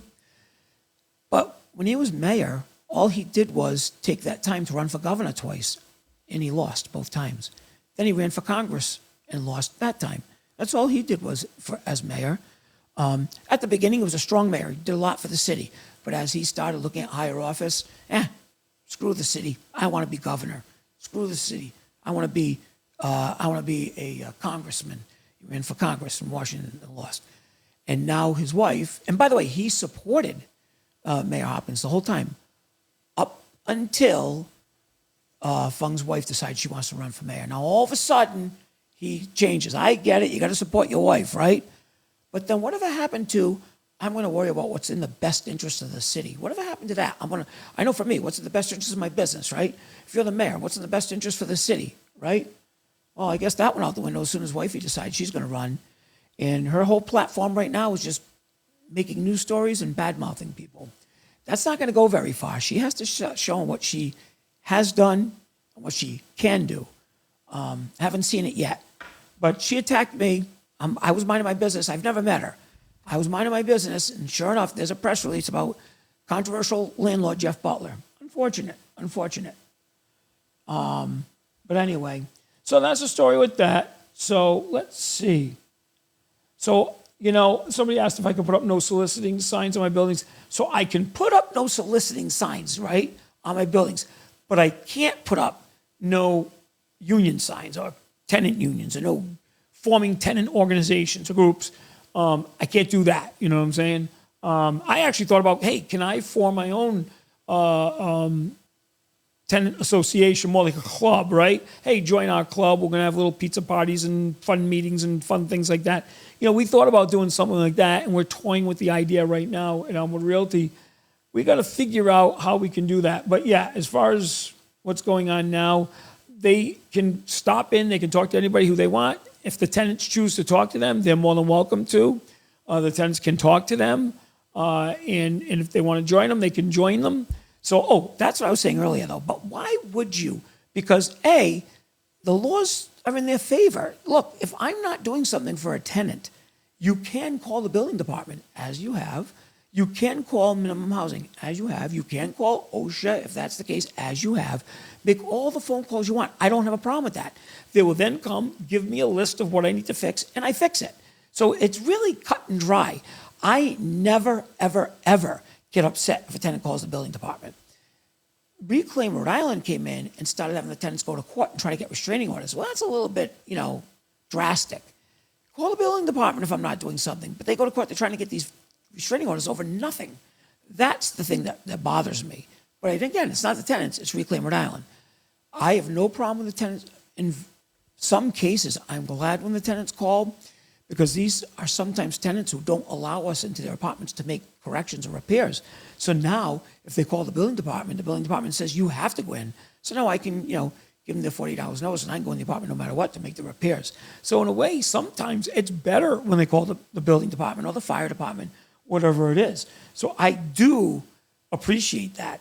That's why when they say, oh, you retaliated, I don't retaliate. I'm glad you called because it gave me a list of what I need to do. I can sleep at night knowing that everything is fixed. So that's why it's kind of ironic. I know some landlords get mad. Oh, you called on me, you finked on me. Look, I like it because we fix it. I have full-time staff. Why would I not fix things? I have full-time electricians, full-time plumbers, full-time mechanical people, full-time painters, full-time maintenance people, full-time carpenters. It's easy. Hey, Bill, go fix that toilet. Hey, Bill, go fix that sink. Hey, Dwayne, go fix that heating system, whatever it may be, right? So that's why it kills me when they think I'm going to get upset because they called. No, I want to know what's wrong. That's the only way we can fix it. So anyway, so that's the story with that. That's what's going on there. I never ever look at the top here. 10,000 people looking at my thing. That's pretty good. Queenager, Rhode Island. Oops, Queenager. Oh, 3,000 followers. That's pretty good. How do I get a mortgage? So I'm going to talk about that. So I buy a lot of my properties using private money. Very often I can get a better deal, a cash deal. So I'll go borrow money from a private lender. Okay, it's also called hard money, higher interest rate. I'll use that money to buy the property.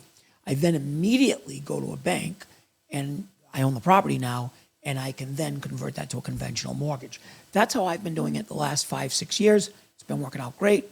I'm actually in the process right now of refinancing 6 properties that I bought recently using private money, because you are paying more for the interest rate, and the goal is to have it all regular mortgages. So that's one issue. That how I get mortgages. And I'll just go right to the bank and apply for a mortgage. Believe it or not, as my portfolio has grown, you would think it'd become easier. I guess on one hand it's easier, but on one hand it's harder to get a mortgage because the paperwork that's involved. Because I apply for a mortgage, if I'm buying even one piece of property, I'm buying a $200,000 house and I want to go get a mortgage for it, they have to look at every single one of my properties to make sure it's cash flowing, making a profit. They have to look at my financial statement, my tax returns. So buying one little $200,000 property is actually harder than when I refinance like a group of properties. So it's kind of weird. I'll never get used to that. You know what I'm saying?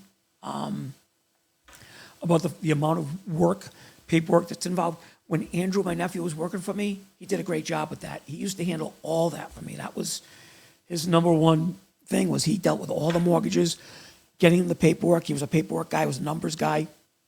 He liked doing it too, I think. And that's where I'm challenged because it's a pain in the neck for me. It's time consuming.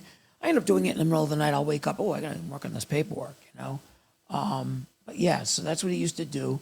And but so right now, and the housing market is a little weird right now too.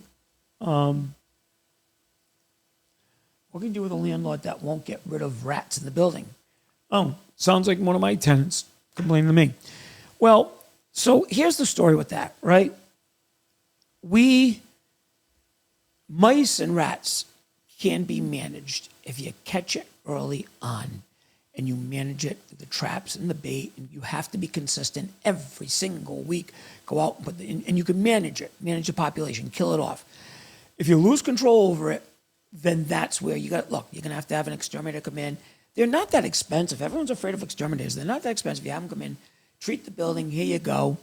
But I will tell you, so here's a true story. I had a tenant in a 15-unit building, and this tenant was filthy, dirty, food over the floor, food over the counters, food everywhere. The kids leave food around, did not clean up. We went in the apartment, roaches. It was disgusting. Well, the problem is the rest of the building was clean until they started leaving his apartment and looking elsewhere. Now we have mice everywhere else and this and that. So I had to do two things. A, we had to ask that tenant to leave because quiet enjoyment of the other tenants. Then when he left, we had to treat that apartment over and over again to clean out. I inherited him when I bought the building. Then we started treating the rest of the building. We now have it under control, finally. Took a few months, but now we have all of them gone, the rodents, the mice, the rats. That's another thing, being a good landlord. Stay on top of it. Do periodic inspections. If you have a dirty tenant, it's not worth it. Don't just look at the first when you get the rent check from them. Look at the aggravation monthly, weekly, daily that they're causing by being dirty hoarders or just dirty in the apartment. It's a problem. You're going to lose your good tenants because of this bad tenant. So that's the first thing we do now. A red flag goes up when we have one tenant. Now in Rhode Island, there's a minimum housing law, and it says that if one apartment has mice or one apartment has an infestation of anything, that tenant is responsible for the mitigation because they're the only ones that have it. The problem is, if they caused the problem, they're not going to solve the problem. So even though I can sit back and say, hey, this is your fault, this is your problem, it became my problem. Or if I don't help them solve it, it will become my problem. So even though the law says the one tenant is responsible, the landlord has to take responsibility. You have to get involved. And that's what we do. As soon as we know we have a problem, we get right in there. We have to ask the tenant to leave because they can't maintain their property or their apartment. But then we have to get, an exterminator in there. So if you have a landlord who is not dealing with it, there's a perfect example of calling minimum housing or the inspector and say, look, I have a rodent rat problem in my apartment and the landlord's not doing anything about it. We've had people calling us. The thing is, we just show them our contract with the exterminator and we're covered because that's the best you can do. What else can you do, right? You can't go around chasing with a net. So that's what I would suggest you do. You talk to the landlord. Look, here's what I'm going to say, because this is how I would want it to happen to me. Send the landlord a nice email saying, please, please, please address the mouse and rat problem in the building. It's getting worse. Put it in writing to the landlord and ask him nicely. Ask him again in a week. If he doesn't get back to you, you have every right to call the building inspector. And I feel the same way about me. If we don't respond to somebody complaining about mice or rats or whatever, then you know what? Call the building inspector. They'll call me up. I'll either say, yeah, we have a contract there, or, I will get a contract there. So, and that's it. And then you solve the problem. So either way, it does become the landlord's problem. So as a landlord, as a new landlord, take on that problem yourself now. So that way you can mitigate the loss of other tenants or the damage that these mice or rats or any other rodents cause.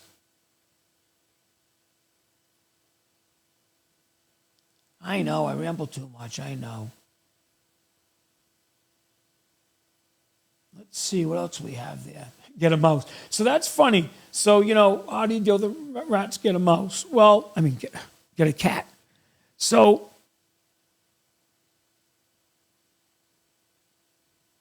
let's see, what else do we have?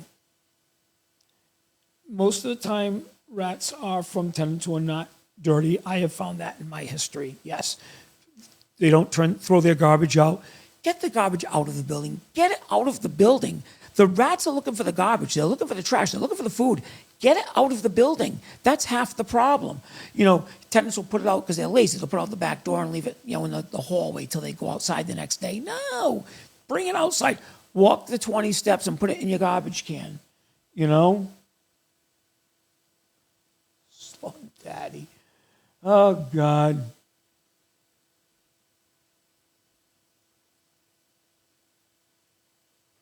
Is Jasmine still working with me? No, Jasmine's not working for us anymore. She left about a year ago. She is going to school to be an optometrist. So I believe she got a job in an optometrist's office as like an assistant, as a technician, because that's what she's going to school for. So it made sense, right? So no, she's not with me anymore.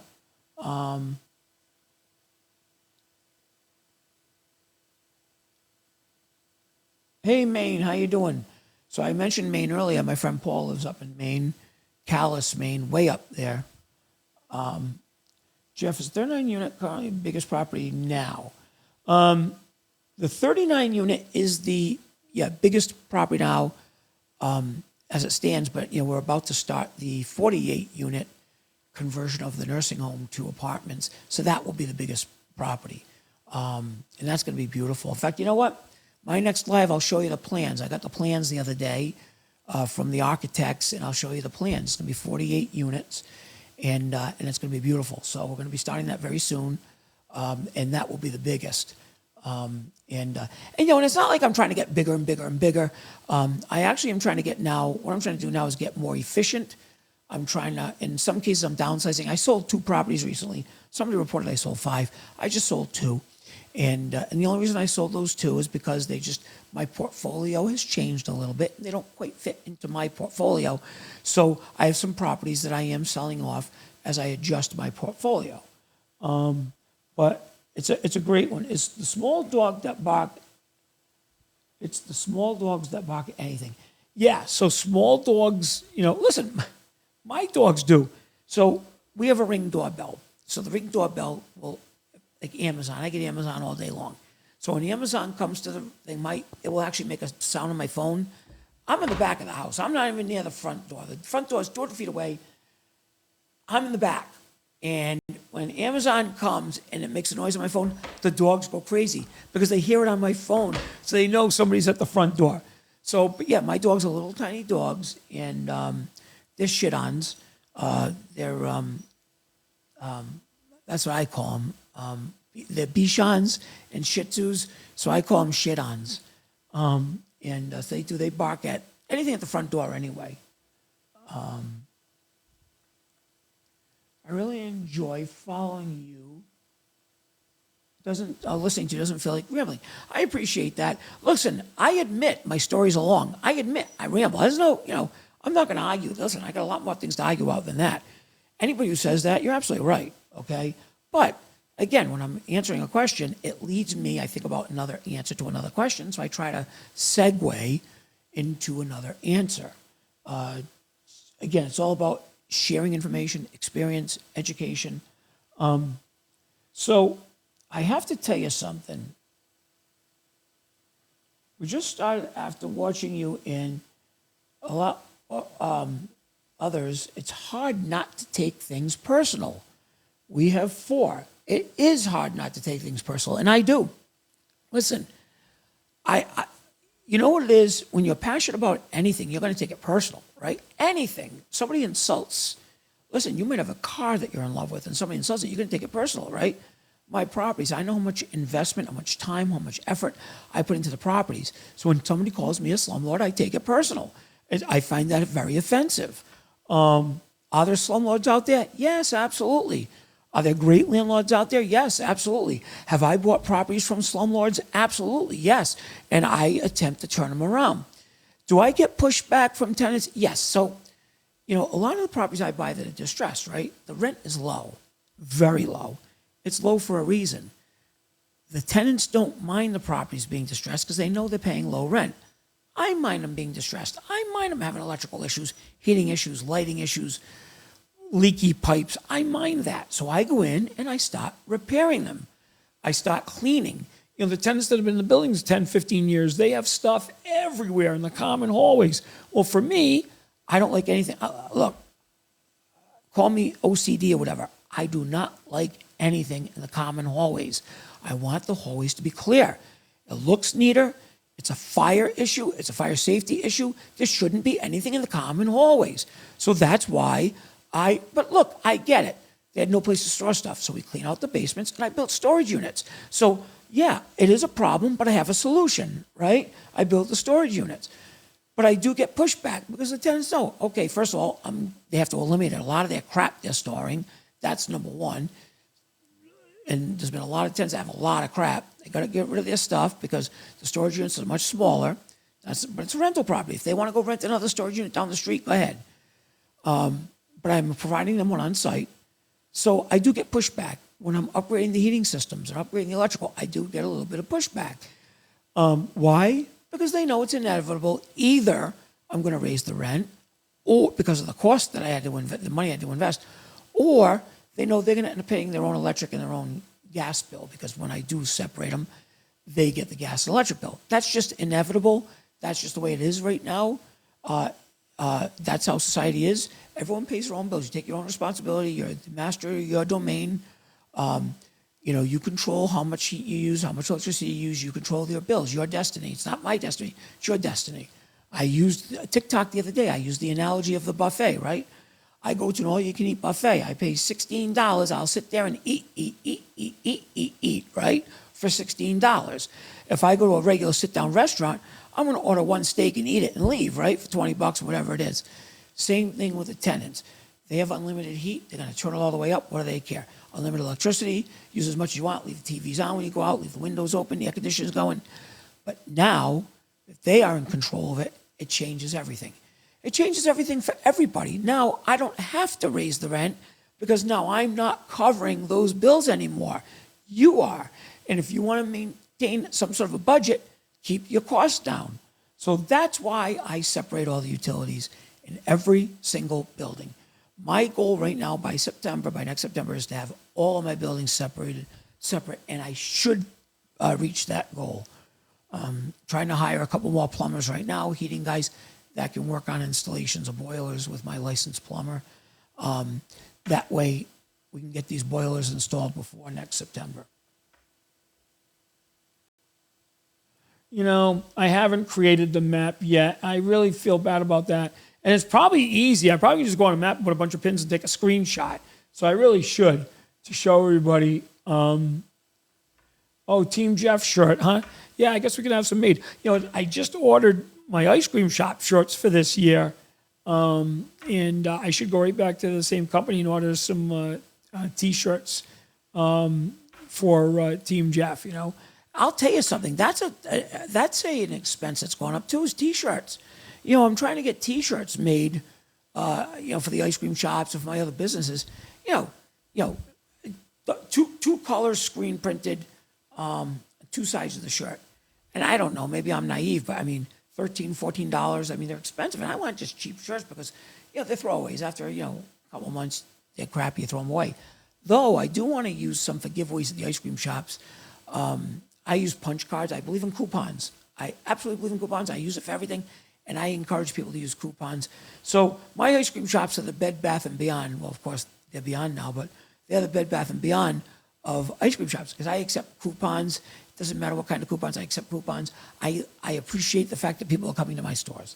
So I have a punch card that if you punch it 10 times, you get $6 off your next order, which is pretty good. But I also want to say, okay, you can have a free T-shirt, right? So that's why I want to order some T-shirts to give out.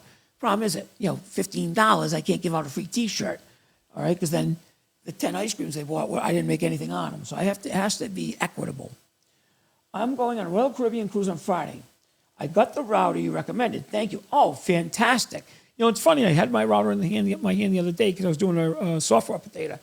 Those routers are phenomenal. So what these routers are, I'll share it with everybody because not every router is the same. This is called a travel router. And what this router does is this. When you're on a cruise ship, they charge $200, $300 a week for internet per device.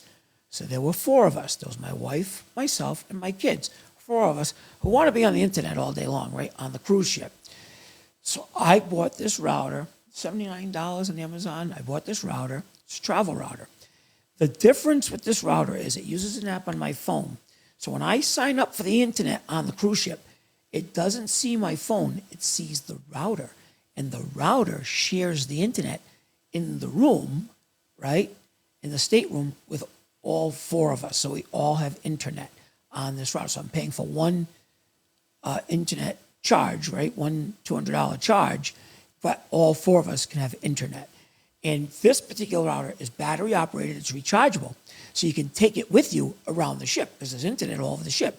So if we're in the dining room or in the buffet or sitting by the pool, we all can have internet access. So the kids can do their texting with their friends or play their games. I can do my email. So yeah, I did a whole TikTok on that, and I'm really glad to see that somebody's going on a cruise and they got the router. You can't go wrong. And this router is cool because not only is it a travel router, a couple of things that it does.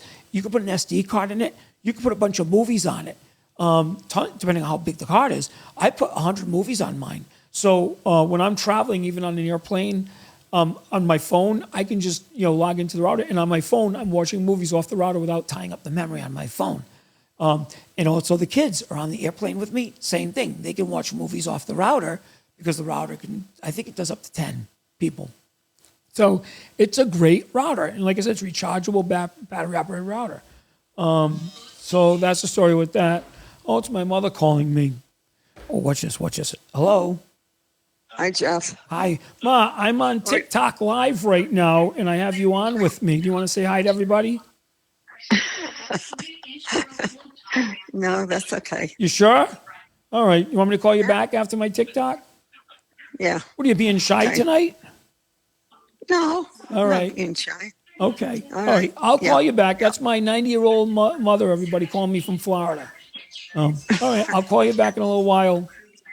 All right. Yeah. Bye. Bye. So that's my mother. She's 90 in Florida. Still plays golf 4 times a week.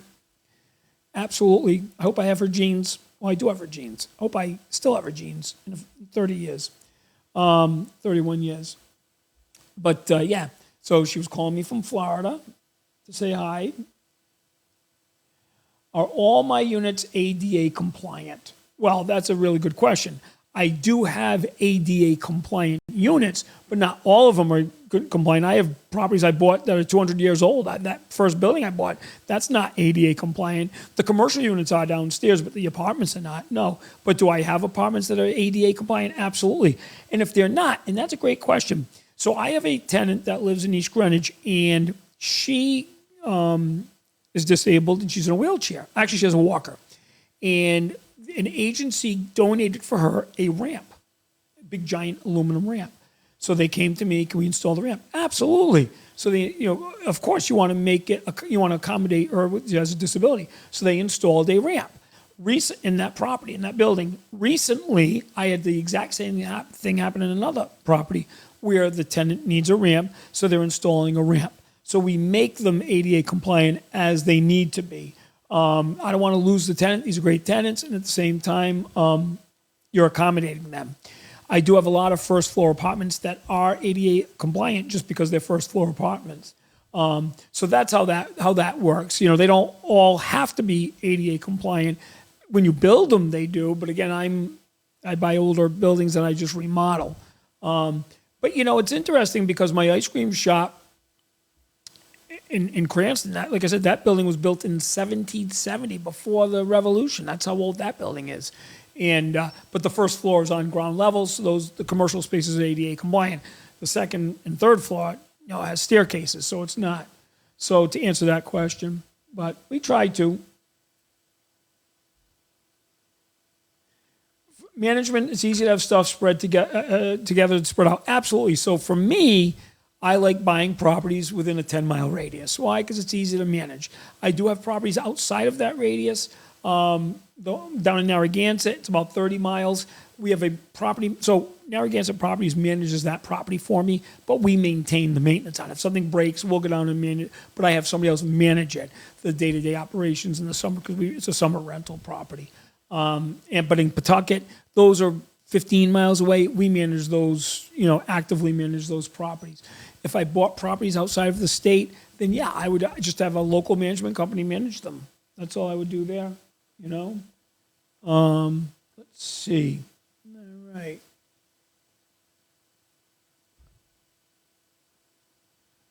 This man is humble, caring, honest, so why negative comments? Yeah, where is that humble, caring, honest man? I'd like to meet him. No, I appreciate that. The very kind words, Mark X. I really do appreciate that.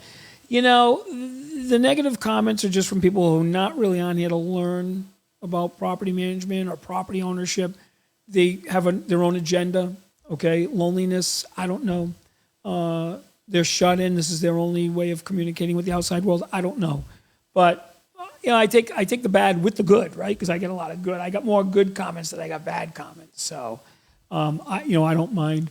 And sometimes they come around. I believe there's some people that started following me years ago that thought I was just negative on tenants, and I'm not. You know, tenants contact me all the time and ask my advice how to deal with their landlords, as earlier tonight, and I told them how to deal with it with the rats. Tenants ask me advice, and I will give them the same advice that I would hope that my tenants would use. So, though I've talked about squatters before in a negative light, I've talked about bad tenants in a negative light, I've talked about good tenants, great tenants. There have been tenants on here tonight that I didn't expect to be on here tonight. So I say it how it is, you know. The other thing I got to say is that lately, well, because I go around to the properties, we have so many projects going on. Lately, I've been able to meet a lot more of my tenants who I never met before, because I don't rent the apartments. You know, I have a staff that does that. But because I've been visiting the buildings with my maintenance staff, my construction staff, I've been meeting a lot more of the tenants. Very nice tenants, having really good conversations. I met one of the tenants, Mark, last week. Really nice guy, you know, and it's great because I feel good when I can have a conversation with them. And also them, I know they're happy. Hey, they're finally meeting the guy behind the scenes who makes the decisions. It's nice to meet the guy, and I have a couple tenants just recently where they actually have my phone number because they had some issues that we need to deal with, and here's my number. Let's communicate until we solve the problem, you know, and it's worked out very, very well.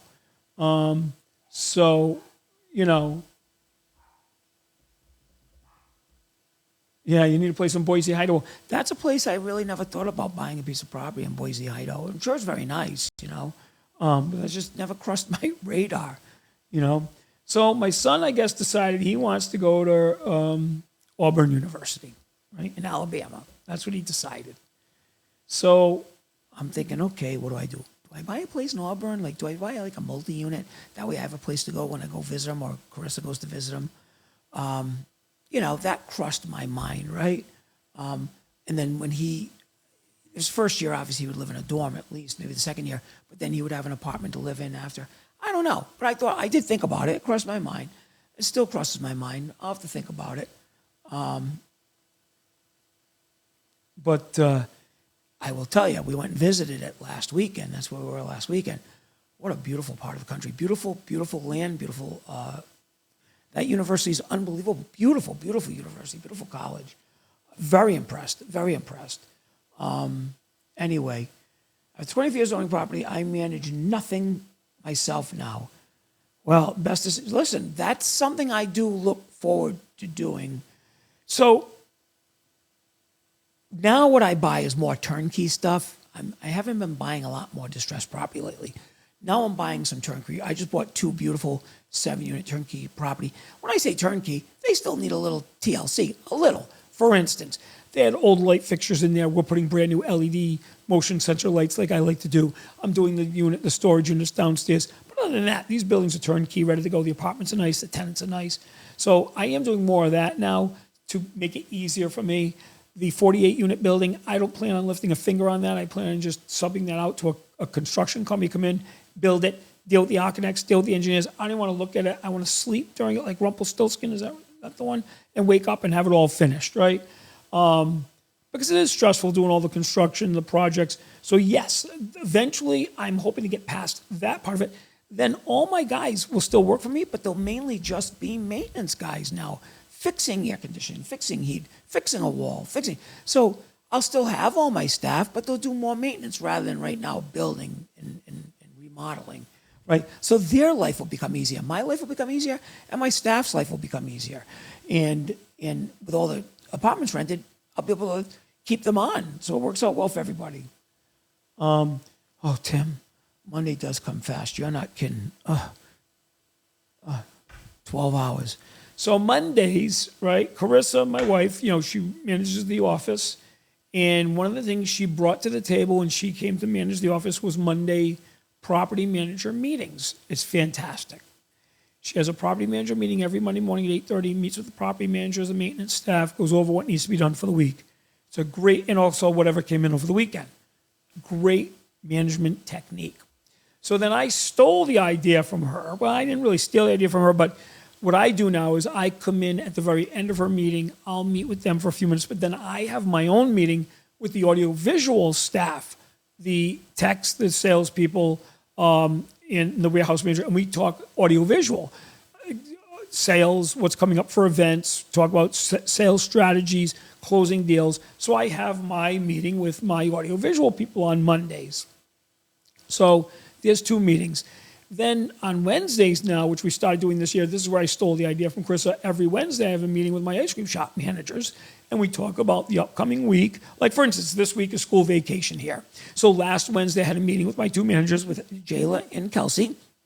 We talked about the schedule for this week. We talked about what's going on this week for the schedule. We're talking about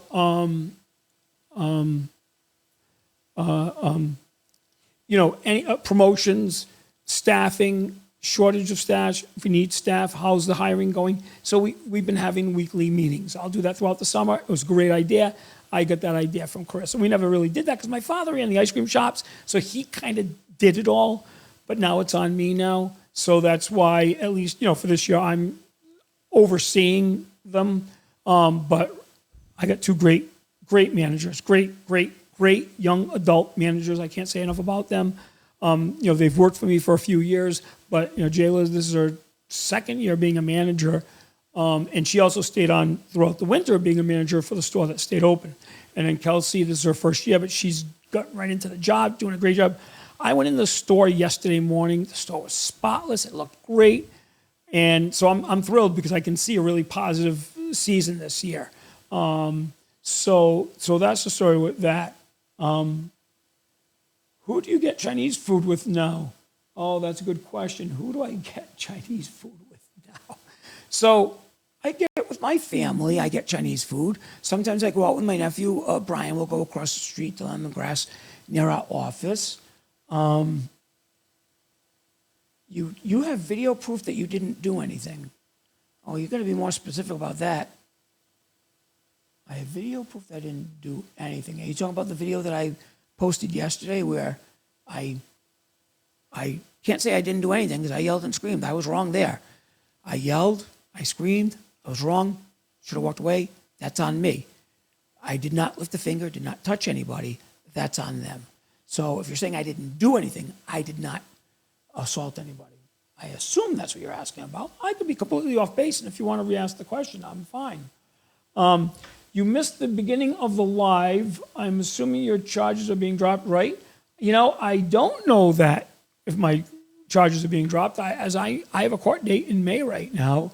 I did submit that video on TikTok first because I saw all the video footage that was released to the news people, and it was kind of funny. It's funny how the news people post everything. Give it to me, I'll put it up. Give it to me, I'll put it up. Give it to me, I'll put it up. So all they are like a go-between. They're not investigators like they used to be. Like, for instance, I've been talking about the Sherry Cruz, the state rep from Pawtucket. To me, isn't that a news story? Why is a state rep from the city of Pawtucket bothering this guy who owns property, down in Warwick and West Warwick? Why is she involved? Isn't that a news story? Why is she signing affidavits? Why is she bringing his tenants to court to get TROs? Isn't that the news story? But none of the news agencies have reported on that or even investigated it to say, just full of shit. But I haven't even heard that either. They're just taking the press releases that these people are putting out there and posting them. But anyway, so we'll have to see what happens, Best Hunter, on that. Listen, it's wishful thinking that they would drop the charges on me.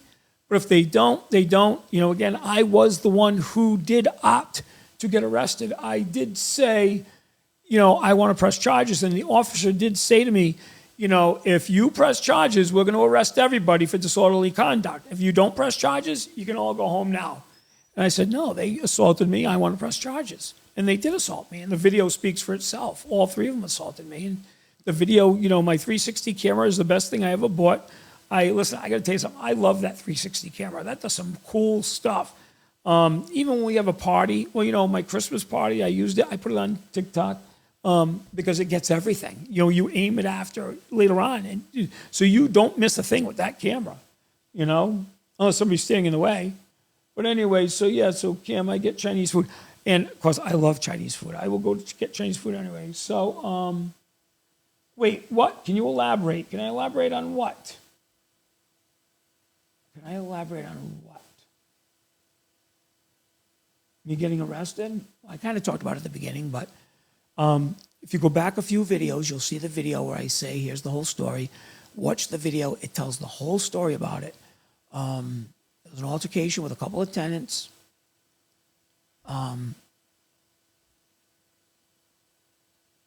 And it became heated where the father was there, the mother was there, and we got in a yelling and screaming match. And then they assaulted me, attacked me. The tenant, the boy, he came and he grabbed me and held me, and then the father punched me in the stomach, and the girlfriend, who's the other tenant, hit me in the back of the head when I was looking the other way. So it's on the video. Manny, my property manager, was there. He was the one standing in the middle trying to block me. So people keep saying, how come Manny and Dwayne didn't get involved? My staff have clear instructions not to get involved. I don't want them getting involved. I will take the hits. I don't want them having a liability issue. I don't want them getting stressed out. As it is now, they're being run ragged down there because of these tenants causing all the problems. So I tell them clear and concisely, do not get involved. Just stand there, witness everything, memorize it. And obviously, if I'm getting killed, it's a whole different story because then they'll be out of a job. So they have to stop me then. But yeah, I asked them, just keep an eye on everything, but don't get involved. Don't get yourself involved. Let nature take its course. I can't be afraid. Just got to deal with it, And, I got to tell you something. Going to the gym now on a regular basis did help because when he punched me in the stomach, he hit a rock. He did hit a rock. I'm going to show you. Listen, I'm pretty proud of my stomach because I used to be fat and sloppy. And look, see this right here? That's solid. That's what he punched. He punched a rock. I think he might have hurt his hand, actually. But anyway, that's true. And of course, when she hit me in the back of the head, she hit a rock too, right? Because my head's a rock.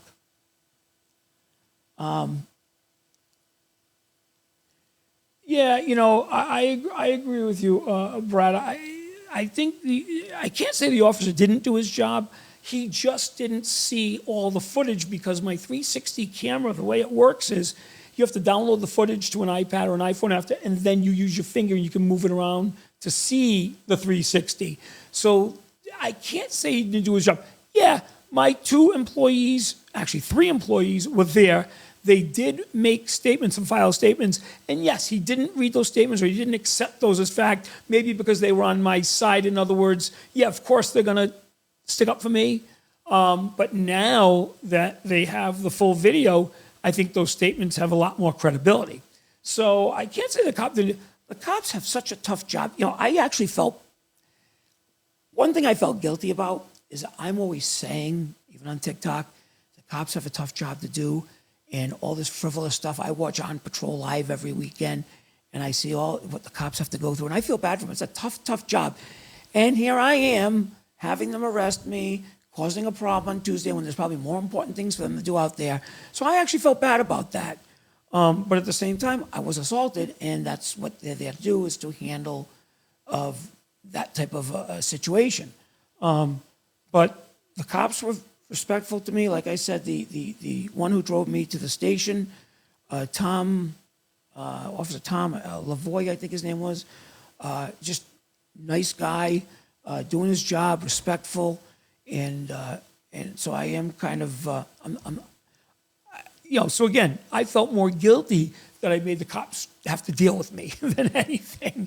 So it is what it is, and if they keep if they keep the what do they call it, the charge there, disturbing the peace. If they keep the disturbing the peace charge on me fine, I did yell and scream, so I am guilty of disturbing the peace if they kept that charge.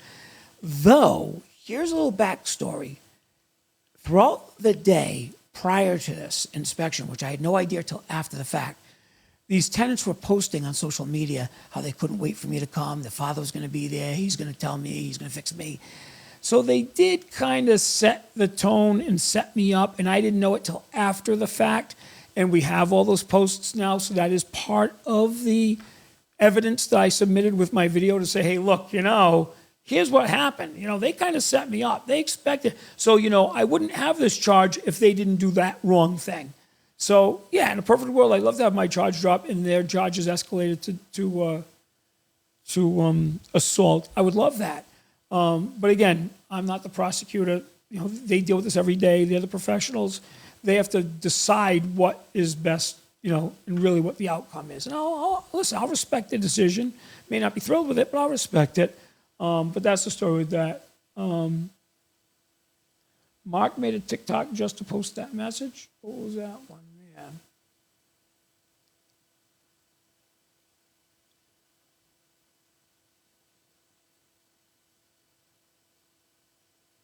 Well, that's true too. You don't know if a dispatcher asked them to clear their calls or whatever it may be. And so that's why, again, they have so much going on. They didn't need that. The police did not need that.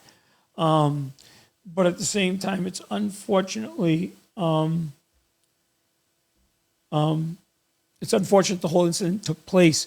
And again, during the video, what did I say? It's your fault. The one person in that whole group whose fault it was Representative Sherry Cruz from Pawtucket, and that's the message that I'm getting out, and I'm redirecting.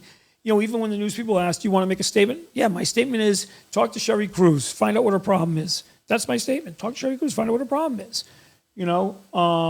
That's it. So, yeah, when I got arrested, it was for disorderly conduct. And like I said, the officer told me, if you don't press charges, we're not going to arrest anybody.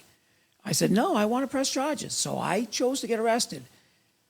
Was it the right decision? I don't know, okay? Because I punished myself. I was in handcuffs. I'm claustrophobic. I was stuck in the back of a police car, sat in a jail cell for 2.5 hours. So I did punish myself, okay? There's no doubt there. And I'll never do it again for that reason, right? I learned my lesson. But at the same time, I, in good conscience, was assaulted, first time ever as a landlord. And it's just too bad that it escalated to that point, And if you look at what it started over, it was a glass of water.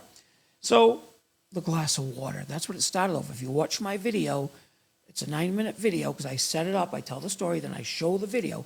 Then I show it in slow motion so you can see me getting assaulted. But it was about a glass of water. What happened was what the tenant was trying to say is when she pours a glass of hot water, it's cloudy. My property manager, who's there, is also a plumber, my maintenance manager, said that is irrigation. In other words, there's air in the water. So what happens is sometimes you pour a glass of hot water and there's air bubbles and it floats to the top and it clears right up. That's what he was trying to say. But then she was saying, and her family was saying, they have a rash. They're getting rashes. She's getting rashes from this water.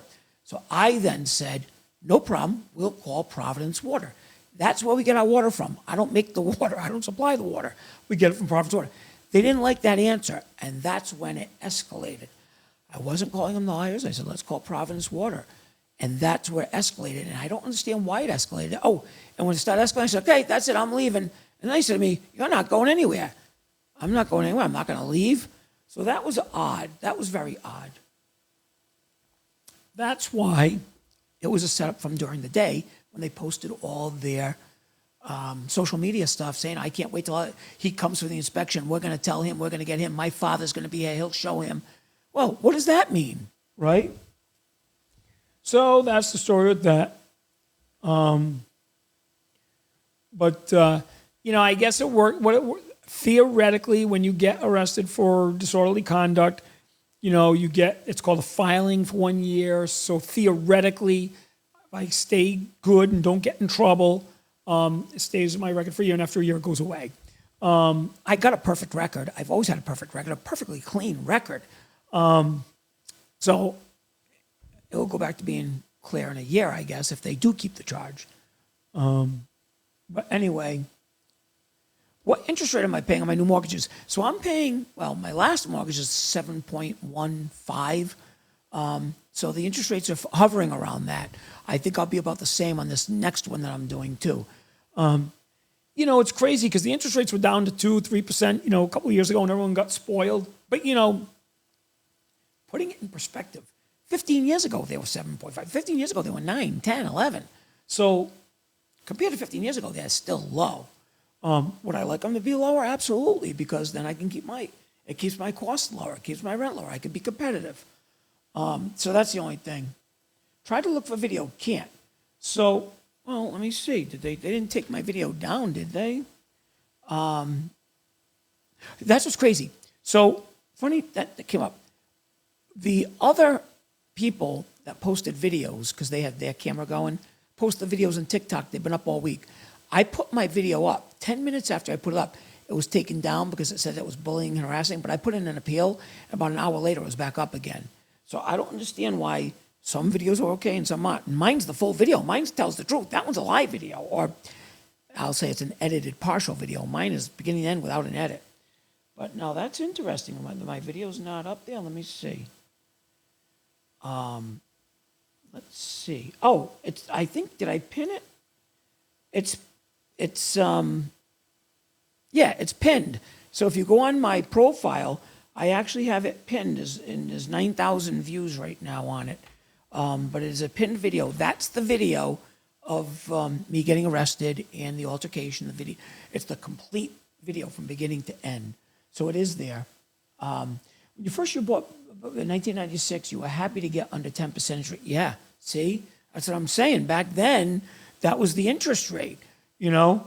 And now, you know, like I said, 7, it's hovering around the 7.1.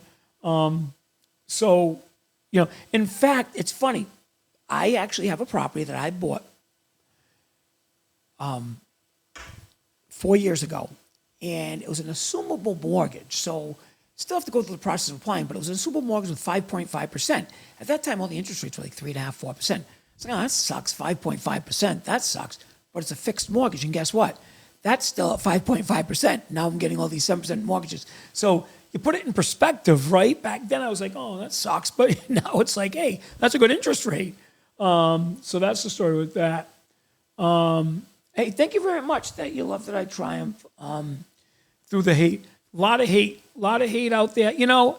And what bothers me is this: these Reclaim Rhode Island. I'm going to use her. I'm not going to talk about the tenants.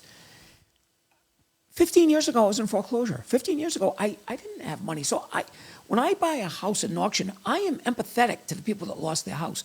When I rent an apartment and I know people are struggling, I'm empathetic to that. I want to keep my costs down. So for these people to be attacking me because I've built what I have now, that, and call me slumlord, that does kind of, like I said, I take it personally and it hurts me because I know I was there at one point. I was there, you know, and that's why it bothers me so much, because they don't get it, okay? They just say, hey, we're going to attack him right now. He's on top of the totem pole, whatever, we're going to, right? Top of the mountain, right? But, yeah, that's too bad.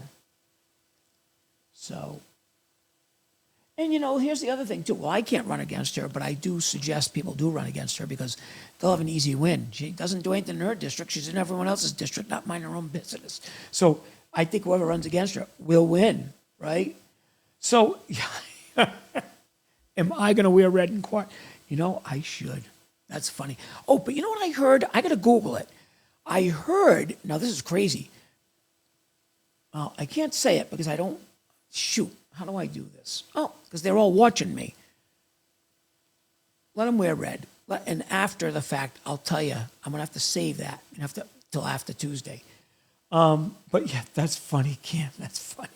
Yeah. So if anybody doesn't know, they've been posting on social media, TikTok, Facebook, Instagram, everywhere they can post it. Everyone show up to court and unify against Jeff Butler and show your support with Reclaim. Everyone show up on Tuesday and show your support. So Tuesday morning, what I predict, there's either going to be 3 people there for them or 3,000, right? There's either going to be 3 people, which would be a joke, or 3,000, which I guess maybe people have to start taking them seriously. standing outside the courthouse over these 3 tenants who are trying to get a TRO against me. Okay? They went last Friday. The judge told them, nope, we'll have a hearing on the 16th at 10 o'clock. And that's what's happening. So since then, they're trying to encourage and entice people to show up to court, to stand up for these 3 people, these 3 tenants. And so we'll see what happens. So in the posting, they're saying, everybody wear red so we know who you are, right? You wear red so you stand out, we'll know who you are. That's funny. How are you going to wear red? That's funny. Maybe my face will be red. I don't know. But I got to remember not to wear red. That's so funny. You guys are good. You guys are good. I wonder if you found the video yet, Bill. Bill, did you find the video yet?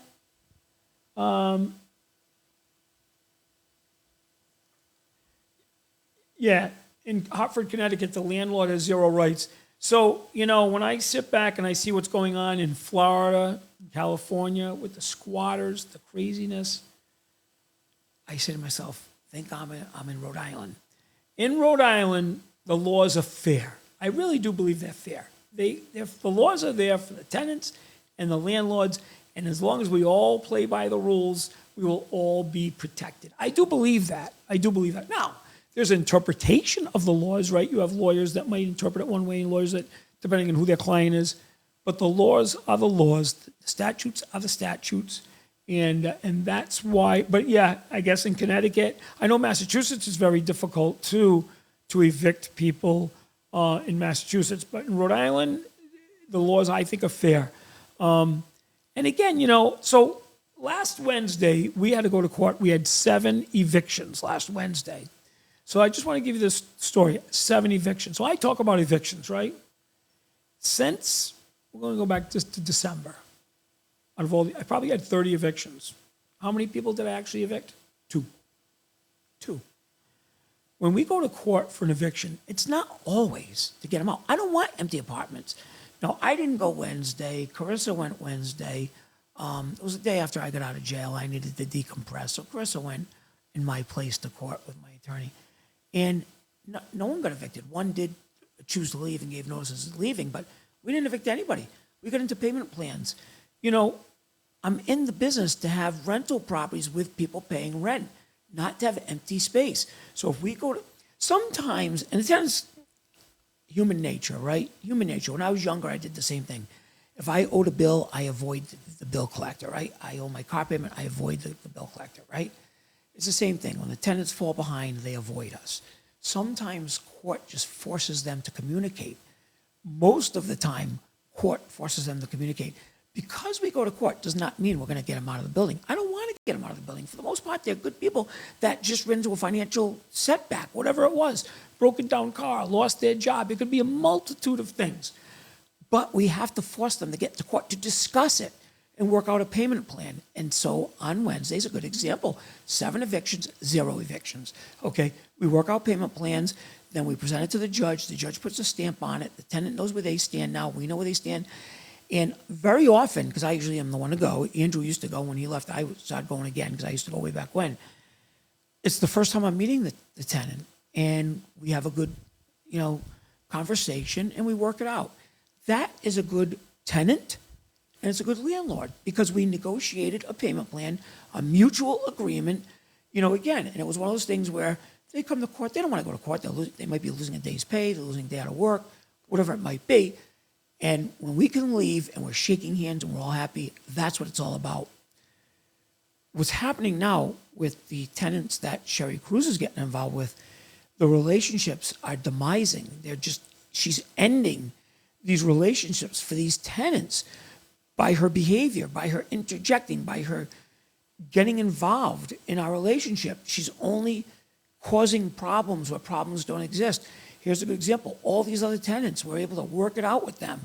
But as long as she's involved, we have not been able to work it out with the tenants. It started with the 2 sisters in Coventry way back when she dragged them to court and signed affidavits and tried to get a restraining order.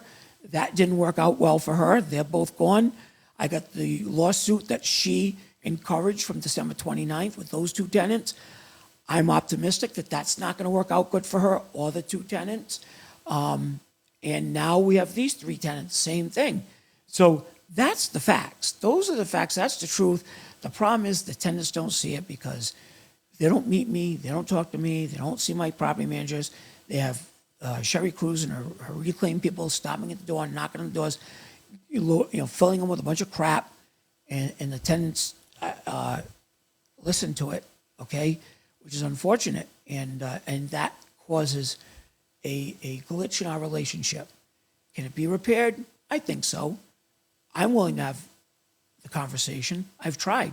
They haven't talked to me, but it's all up to them. As you know, okay. So when I bought my first apartment, I was happy to get on 10%. Oh yeah, so I saw that earlier. Yeah, the 10% interest rate. It's true. 10% return on your investment is fantastic. 10% interest rate back in 1960 was great.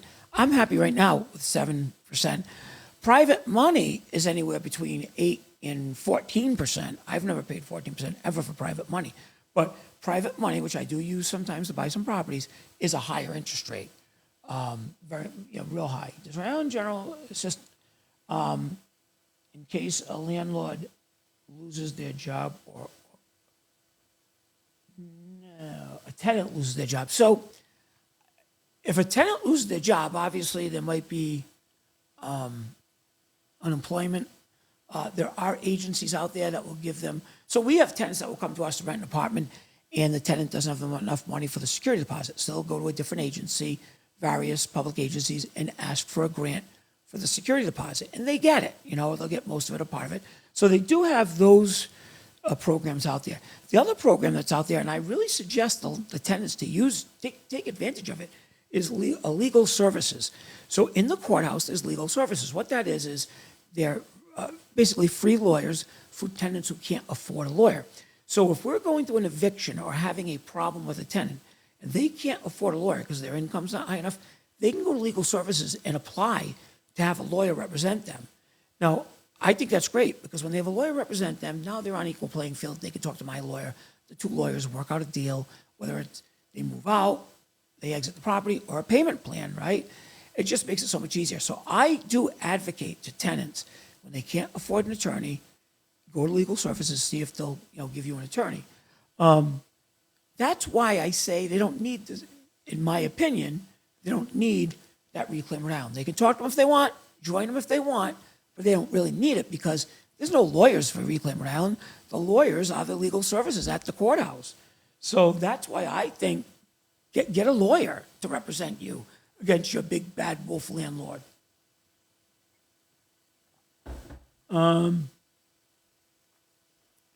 Let's see. I think that's, so here's what I'm thinking I'm going to do.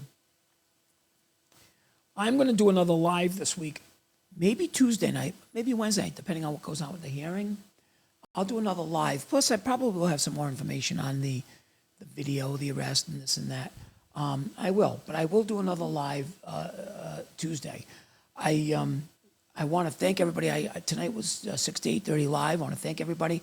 I am going to be starting a podcast soon, a weekly podcast that I'm going to be doing where I can take actual phone calls and video calls so I can bring people up on the screen with me and we can discuss things and even debate things, right? I mean, there are people out there that have a different opinion of mine. We've seen that on here, right? And, other than calling me names, if they want to come on here and give me a legitimate counterpoint, I'd love to hear it. I'm sure everybody else would love to hear it too, So I want to thank everybody for joining me tonight. 12,000 people altogether, I guess, right? 12,000 K. So I appreciate that. That's a lot of people. I appreciate people liking my videos, following me. I try not to be a whiner. I try not to ramble. I try to share information about all the different businesses, though certain times certain businesses do occupy my time or, take precedence over other ones because I don't want to miss out on some of the things. Like I did a TikTok on building storage units for the tenants. I think that's important if you're getting into the property. Now, regarding the storage units, that's up to you if you want to charge rent for the storage units or not charge rent for the storage units. Depending on the location, I'm doing the same thing. It's extra income, right? Again, I'm in business to make money. So it's extra income, so keep that in mind. Look at all the hearts coming. That's really cool. So as you are investors, you're in the business to make money as well. It's your retirement, it's your future. We all make choices in life on what we do. Some of us work hard at our job. You know, I right now owe a debt of gratitude to every one of my employees who's been putting up with this aggravation the last few months. They've gone above and beyond. They shouldn't have to put up with this aggravation, and they have. Even now, they're going into my ice cream shops and they're bothering my employees in the ice cream shops. These reclaim people, which to me is a form of harassment, I don't know, but that's a problem too. So now they have to put up with it. But again, I've made it clear to them that if anybody comes in and bullies them at all, you just call the police. Just call the police. That's their job. I pay enough taxes, call the police. Anyway, I'm going to let everyone go tonight. I appreciate you following me and listening to me and putting up with me. Again, anytime I have a hard time sleeping at night, if you have a hard time sleeping like me, just watch some of my TikToks. They're a great sleep aid. They'll help you fall asleep. So thanks again. I'll talk to everybody probably Tuesday or Wednesday. I'll post it. Thanks. I appreciate it.